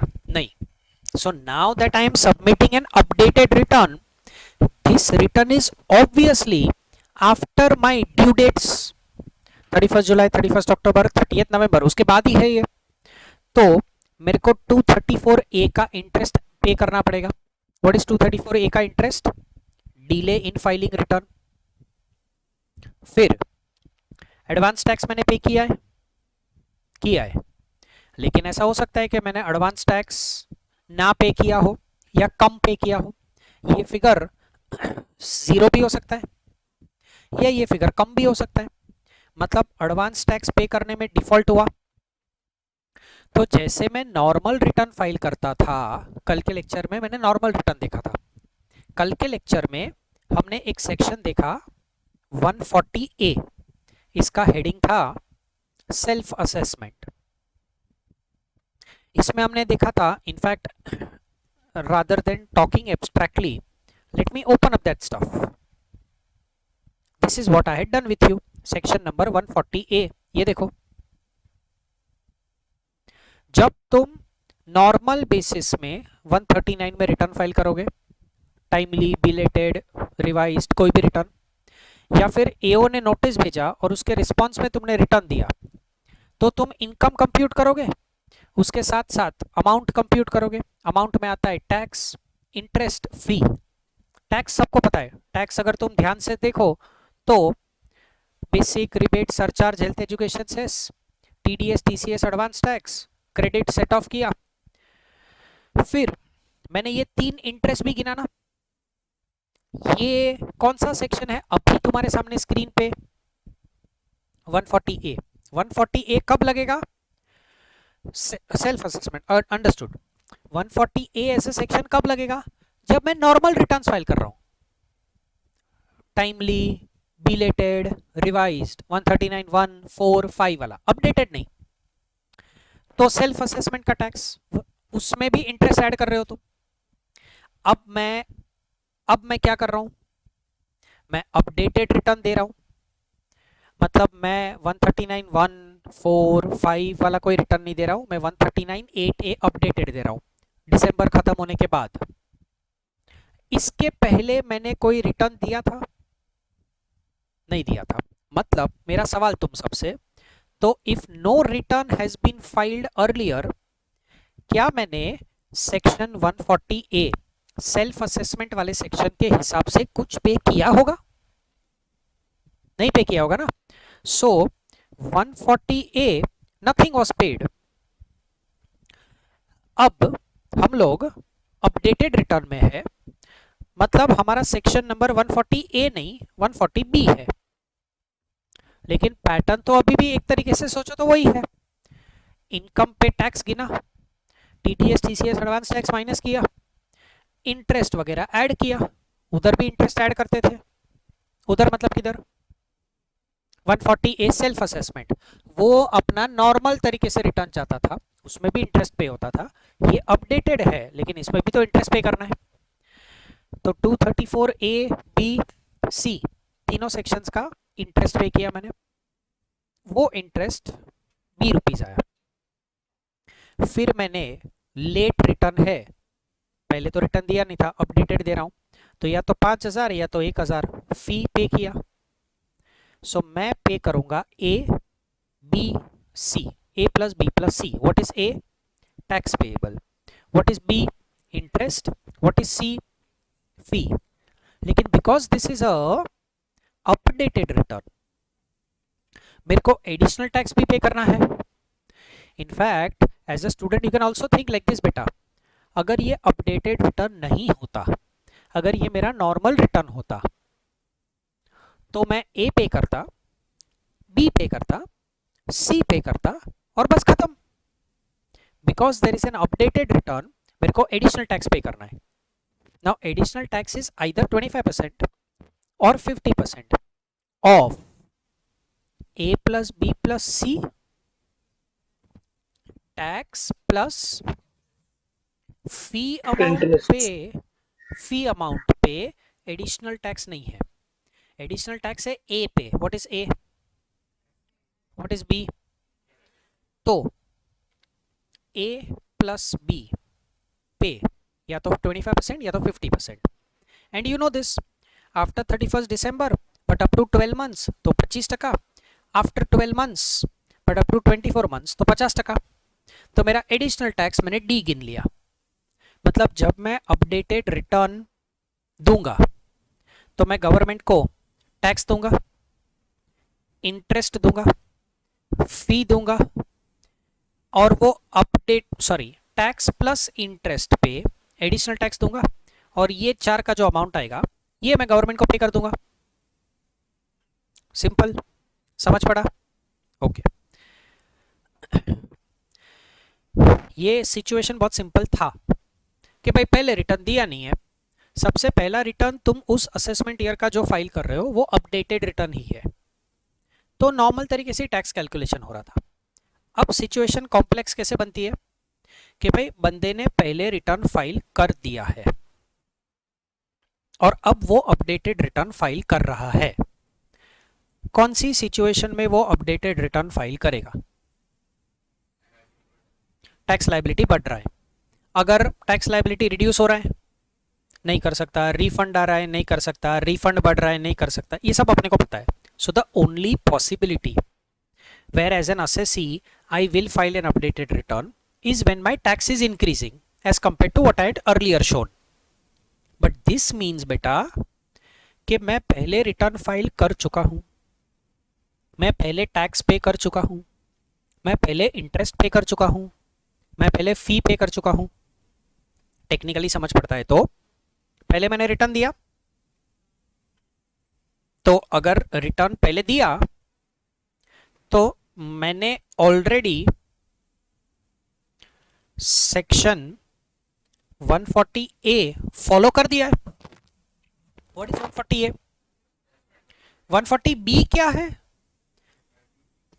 Additional tax वाला, मतलब अपडेटेड रिटर्न पे क्या भरना है वो 140B में है। 140A में नॉर्मल रिटर्न का बात हो रहा है। तो जब मैं पहले ऑलरेडी रिटर्न भर चुका हूं तो मैंने सेल्फ असेसमेंट वाला सेक्शन फॉलो किया ही होगा। मॉरल ऑफ द स्टोरी, मैं क्या सिखाना चाहता हूं तुमको, तुमने क्या ऑलरेडी इस असेसमेंट ईयर से रिलेटेड कोई टैक्स भरा है? इंटरेस्ट भरा है, फी भरा है, और अब तुम अपडेटेड रिटर्न दे रहे हो, तो इनकम इंक्रीज हुई, टैक्स इंक्रीज हुआ। क्या मैं पूरा टैक्स वापस पे करूंगा? तो डिफरेंस पे करूंगा, बराबर। तो सिंपल रूल याद रखना, टैक्स के सामने टैक्स एडजस्ट होता है, इंटरेस्ट के सामने इंटरेस्ट एडजस्ट होता है, फी के सामने फी एडजस्ट होता है। What do I mean by this? Total करके टोटल एडजस्ट नहीं करने का, टोटल एडजस्ट नहीं करने का। पहले टैक्स गिनो, कितना टैक्स भरना है अपडेटेड रिटर्न के हिसाब से, वो कैलकुलेट किया। कितना टैक्स ऑलरेडी भर चुका हूं, माइनस कर दिया। बैलेंस क्या बचा? टैक्स। ये एक्स्ट्रा टैक्स भरना पड़ेगा अपडेटेड रिटर्न में एक्स्ट्रा इनकम दिखाने की वजह से। I go a bit slow if you are a bit confused. मैंने पहले रिटर्न दिया है, नहीं दिया है, उसमें मैंने इनकम दिखाया 10 लाख। अब मैं क्या कर रहा हूं, जिसमें मैं इनकम दिखा रहा हूं 16 लाख। अब 6 लाख क्या है? एडिशनल क्या? इनकम। तो 6 लाख पे टैक्स भरना पड़ेगा।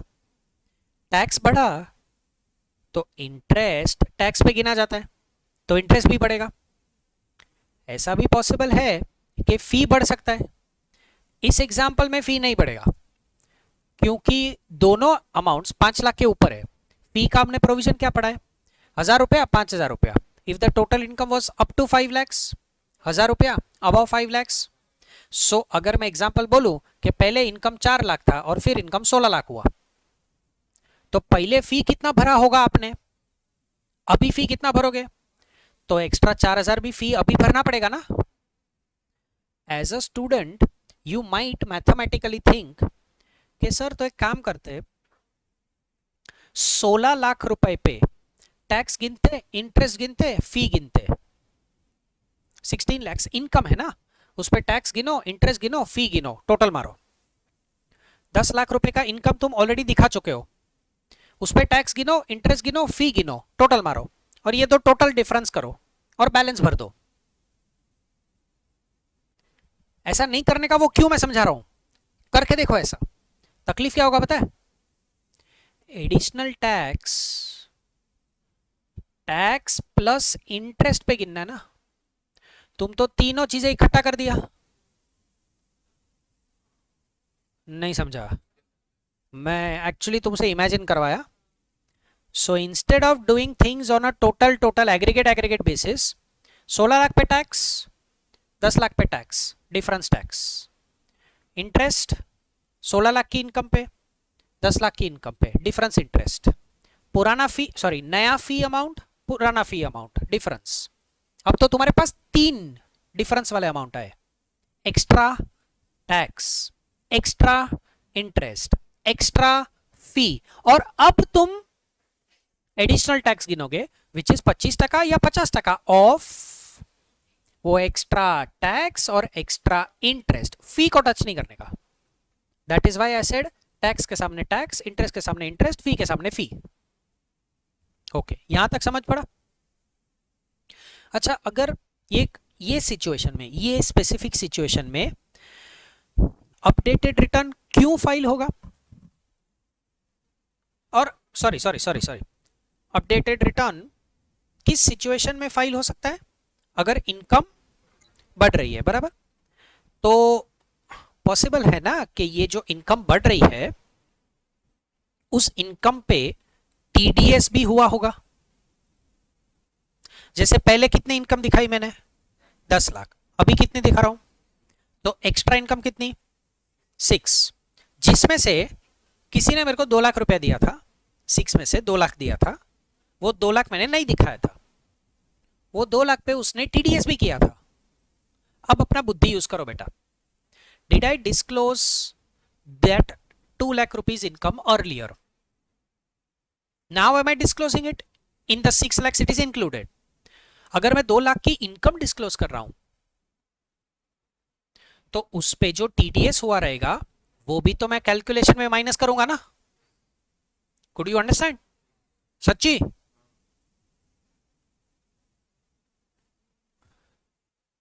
तुमने इनकम कितना दिखाया? 10 लाख, तो तभी टीडीएस उतना माइनस किया होगा जितना 10 लाख की इनकम पे होगा ना। नहीं समझा? समझो। सो हाँ, क्या हुआ? बोल बोल बोल।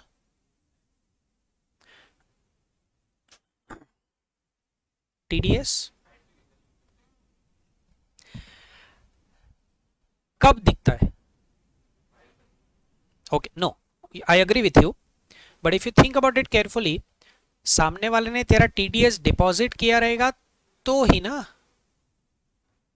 नहीं नहीं नहीं नहीं नहीं, कम वम का बात ही नहीं है। उसने तेरा टीडीएस डिडक्ट कर लिया, डिपॉजिट ही नहीं किया तो वो टीडीएस तेरे tax information system TIS statement में, एआईएस स्टेटमेंट में दिखेगा ही नहीं। तो तू इनकम भी नहीं दिखाया। उसने टीडीएस डिपॉजिट नहीं किया, तूने इनकम नहीं दिखाया। अब उसने टीडीएस डिपॉजिट कर दिया लेट, तो अब वो टीडीएस दिखने लगेगा ना। तो अब जब टीडीएस दिख ही नहीं रहा था तब तो इनकम ही नहीं दिखाया। अब रिवाइज रिटर्न का टाइम लिमिट निकल गया, उसने टीडीएस जमा कर दिया। अब तुझे अपडेटेड रिटर्न फाइल करना पड़ेगा, जिसमें, तुमको समझ रहे हैं मैं क्या बोल रहा हूं? जिसमें तुम ये इनकम दिखाओगे और ये इनकम पे टीडीएस भी अब रिफ्लेक्ट होगा तुम्हारे टीआईएस में, एआईएस में, इनकम टैक्स वेबसाइट पे। So now do you think कि when you are showing that extra 2 lakhs, उस पे जो टीडीएस है उसका क्रेडिट ले सकते हो तुम? कंफ्यूज हो गए? हाँ, शक्ल पे लिखा है कंफ्यूज हो गए। पहले कितना इनकम डिस्क्लोज किया? किसी ने मेरे को 2 लाख रुपए का इनकम दिया था, उस पे उस बंदे ने टीडीएस किया था लेकिन डिपॉजिट नहीं किया था। अब let me say one more thing to make it clear. क्या वो मेरी इनकम है?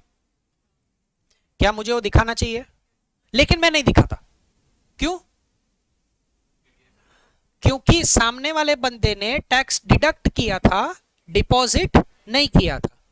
तो सही चीज ये होना चाहिए था कि मैं रिटर्न फाइल कर दूं, ये 2 लाख की इनकम दिखा दूं, उस पे टैक्स पे कर दूं, और जब वो टीडीएस डिपॉजिट करेगा ना तो एओ के पास जाके रिफंड मांगू। ये एकदम आइडियल सही चीज होनी चाहिए। मैं साला बदमाशी क्या किया, उसने मेरा टैक्स डिडक्ट किया, डिपॉजिट नहीं किया ना, मैं भी इनकम नहीं दिखाता। स्टेटमेंट में तो ये रिफ्लेक्ट ही नहीं होता ना। उसका टीडीएस नहीं दिखेगा तो इनकम भी नहीं दिखेगी, तो मैं इनकम दिखाया नहीं। फिर उसने टीडीएस जमा कर दिया, जैसे ही उसने टीडीएस डिपॉजिट किया अब वो इनकम भी दिखने लगी। सो अब मैं बोलेगा रिवाइज रिटर्न, लेकिन 31 दिसंबर निकल गया, तो अब अपडेटेड रिटर्न। अब अपडेटेड रिटर्न में 10 लाख तो मैं ऑलरेडी दिखा चुका हूं, बोला अभी ये 2 लाख भी टैक्सेबल। अगर मैं इनकम दिखा रहा हूं तो वो कॉरेस्पॉन्डिंग टीडीएस का भी तो मेरे को क्रेडिट मिलना मांगता ना। चलो ये सब अभी समझ पड़ा या अभी भी नहीं? पक्की बात? अच्छा, तो फिर एक और चीज सुन लो, फिर पढ़ लेते।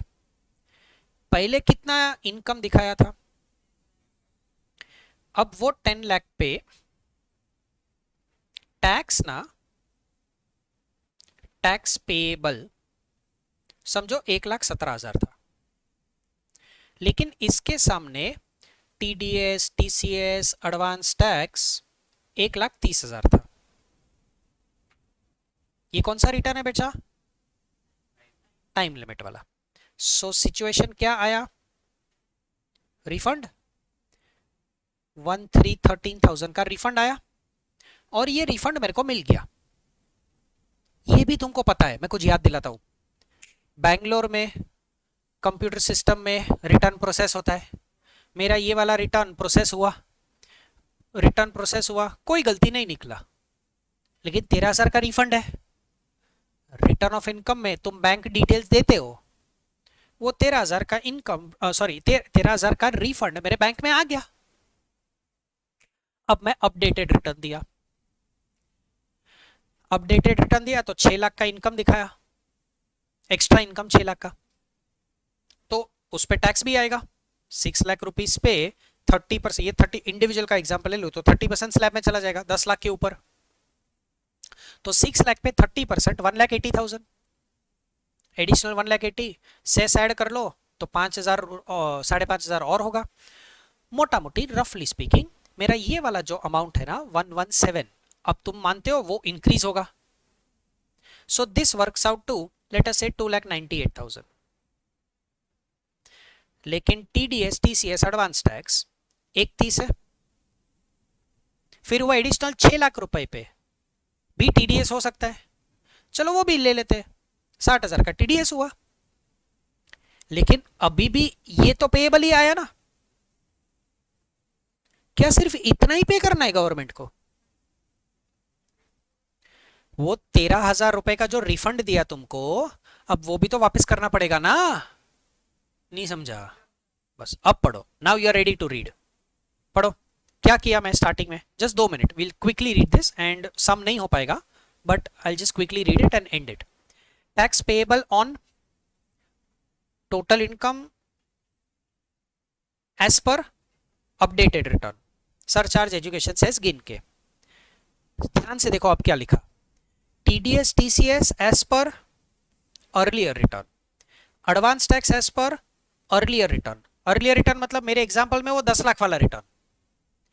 Relief under section 89 as per earlier return. जितना मैट क्रेडिट मैंने अर्लियर रिटर्न में सेट ऑफ किया है वो माइनस करो, एएमटी क्रेडिट जितना सेट ऑफ किया है माइनस करो। जब मैंने अर्लियर रिटर्न फाइल किया तो उसमें टैक्स पे किया ना मैंने, अमाउंट नहीं, हाँ टैक्स। जब पहले रिटर्न फाइल किया रहेगा तो टैक्स के साथ इंटरेस्ट, वेरी गुड, फी, लेकिन मैंने क्या सिखाया तुमको, टैक्स के सामने टैक्स करना है, फी इंटरेस्ट के सामने इंटरेस्ट करना है। अभी अपन टैक्स का कैलकुलेशन कर रहे हैं तो सिर्फ टैक्स अमाउंट माइनस करो जितना अर्लियर रिटर्न में पे कर चुके हो, less incomes which were not included in the earlier return but are now considered in the updated return, वो इनकम इधर आ गया ना, ऊपर ऊपर इधर इधर इधर टोटल इनकम में आ गया, तो वो इनकम पे जो टीडीएस, टीसीएस हुआ उस वो भी तो इधर लेस करना पड़ेगा। नहीं समझा? Then brought forward AMT credit, MAT credit अब सेट ऑफ होगा। क्यों? जैसे तुम्हारी इनकम इंक्रीज हुई, 10 का 16 हुआ तो रेगुलर टैक्स बढ़ गया, तो ऐसा हो सकता है ना कि सेट ऑफ अमाउंट भी बढ़े। बाउंसर गया, पहले कितना इनकम दिखाया, तभी थोड़ा सेट ऑफ किया था, वो सेट ऑफ हम ऑलरेडी इधर माइनस कर दिया, लेकिन 10 का 16 हुआ तो रेगुलर टैक्स भर इंक्रीज हुआ, तो रेगुलर टैक्स इंक्रीज हुआ तो क्रेडिट का सेट ऑफ भी इंक्रीज हो सकता है ना बच्चा। अभी भी अगर नहीं समझा तो मेरे पास एक और चीज बोलने के लिए, पहले कितना इनकम दिखाया, तभी सेट ऑफ किया था मैट क्रेडिट। इसका मतलब कि 10 लाख की इनकम पे भी रेगुलर टैक्स ज्यादा था, मैट कम था। अब जब 10 का 16 होगा तो डेफिनेटली रेगुलर टैक्स ज्यादा है, मैट कम ही होगा, लेकिन अब सेट ऑफ का अमाउंट भी तो बढ़ेगा ना, तो वो ज्यादा सेट ऑफ जो है वो भी माइनस कर दो इधर। एड अमाउंट ऑफ रिफंड, वो 13,000 रुपया था ना, अर्लियर रिटर्न में रिफंड आया था लेकिन अभी पेएबल बनता है। क्या तुम अपडेटेड रिटर्न दे सकते हो जब पहले रिफंड था और अब पेएबल है? हाँ, तो लेकिन वो रिफंड भी तो वापस करना पड़ेगा। ये क्या निकला बेटा? अरे ये मेरे को भी पढ़ना आता, हाँ ये क्या है? ये मेरा नेट अमाउंट ऑफ टैक्स है जो मेरे को अपडेटेड रिटर्न में देना पड़ेगा। अब ऐड, इसमें एक चेंज करना है, कल मैं करवा दूंगा। 234 ए भी आएगा इधर। तुम पढ़ो क्या है, तुमको समझेगा मैं बोल रहा हूं, मैं जो बोल रहा हूं समझ पाएगा। ओए क्या किया मैं? 234 बी का इंटरेस्ट गिना ऑन द बेसिस ऑफ बराबर बराबर बराबर अपडेटेड, लेकिन जो अर्लियर रिटर्न में 234 बी भर दिया होगा वो लेस, टैक्स के सामने टैक्स, इंटरेस्ट के सामने 234 सी अपडेटेड रिटर्न के हिसाब से, तो 234 सी जो अर्लियर रिटर्न में भरा था वो लेस होगा। इसमें 234 ए भी आएगा, वो मैं लिखना भूल गया हूं। मैंने 10 लाख वाला रिटर्न बिलेटेड फाइल किया, बिलेटेड है तो ही 234 ए लगेगा ना। 10 लाख वाला रिटर्न बिलेटेड, फिर 10 का 16 किया और वो अपडेटेड में किया, तो अपडेटेड रिटर्न भी तो 31 जुलाई, 31 अक्टूबर, 30 नवंबर के बाद ही आता है। तो अपडेटेड के हिसाब से 234 ए गिनो, और जो पहले रिटर्न फाइल कर चुके हो उसमें जितना 234 ए पे किया था वो लेस कर दो। ये क्या आया? ये जो टी है, डब्ल्यू है, और इसमें एक और चीज आएगा विच विल बी योर 234 ए वाला। ये क्या है बच्चा? टैक्स नहीं, इंटरेस्ट। फिर टैक्स प्लस इंटरेस्ट टोटल किया, फी आएगा, इसमें फी आएगा, लेकिन उसको फी एंड में लिख सकते हैं हम लोग। Additional tax 25%, 50%, you already know that. And वो टैक्स प्लस इंटरेस्ट मैंने बी रुपीज लिख दिया, tax plus interest B rupees, additional tax C rupees, plus fee add कर लो। तो ये फॉर्मूला में 2-3 चेंजेस करने पड़ेंगे, कल when in the morning we resume will make those changes. तो एट द एंड हमने क्या सीखा इस वाले एग्जांपल में? मैं पुराना वो फर्स्ट सिचुएशन तुम सबको समझ गया है। ये सिचुएशन क्या है? मैंने पहले रिटर्न फाइल किया था और फिर मैं क्या कर रहा हूं? Updated return. Then some important points to remember. First basic point, tax के सामने टैक्स कंपेयर होगा, इंटरेस्ट के सामने इंटरेस्ट, फी के सामने फी। सेकंड पॉइंट, अर्लियर रिटर्न में जो जो चीजें तुमने क्लेम की है, TDS, TCS, advance tax, earlier return में जो टैक्स पे किया वो सब लेस करोगे। तीसरा, अगर अर्लियर रिटर्न में रिफंड था तो वो रिफंड अगर पेएबल में बन रहा है तो वो रिफंड ऐड हो जाएगा। चौथा चीज, अगर इनकम बढ़ रही है, अगर नहीं इनकम बढ़ ही रही है और उस पे कुछ एक्स्ट्रा उस पे कुछ टीडीएस हुआ है तो वो इनकम टैक्सेबल दिखा रहे हो तो वो टीडीएस का भी क्रेडिट मिल जाएगा। एंड लास्टली, ये सारा कैलकुलेशन करके टैक्स, इंटरेस्ट, फी तीनों कैलकुलेट करके फिर हम लोग गिनेंगे additional tax, but additional tax will be only calculated on the tax plus interest component, fee पे नहीं। तो अल्टीमेटली गवर्नमेंट को क्या क्या पे होगा? टैक्स पे होगा, इंटरेस्ट पे होगा, फी पे होगा और एडिशनल टैक्स पे होगा। कंफर्टेबल? पक्की बात? ठीक है, चलो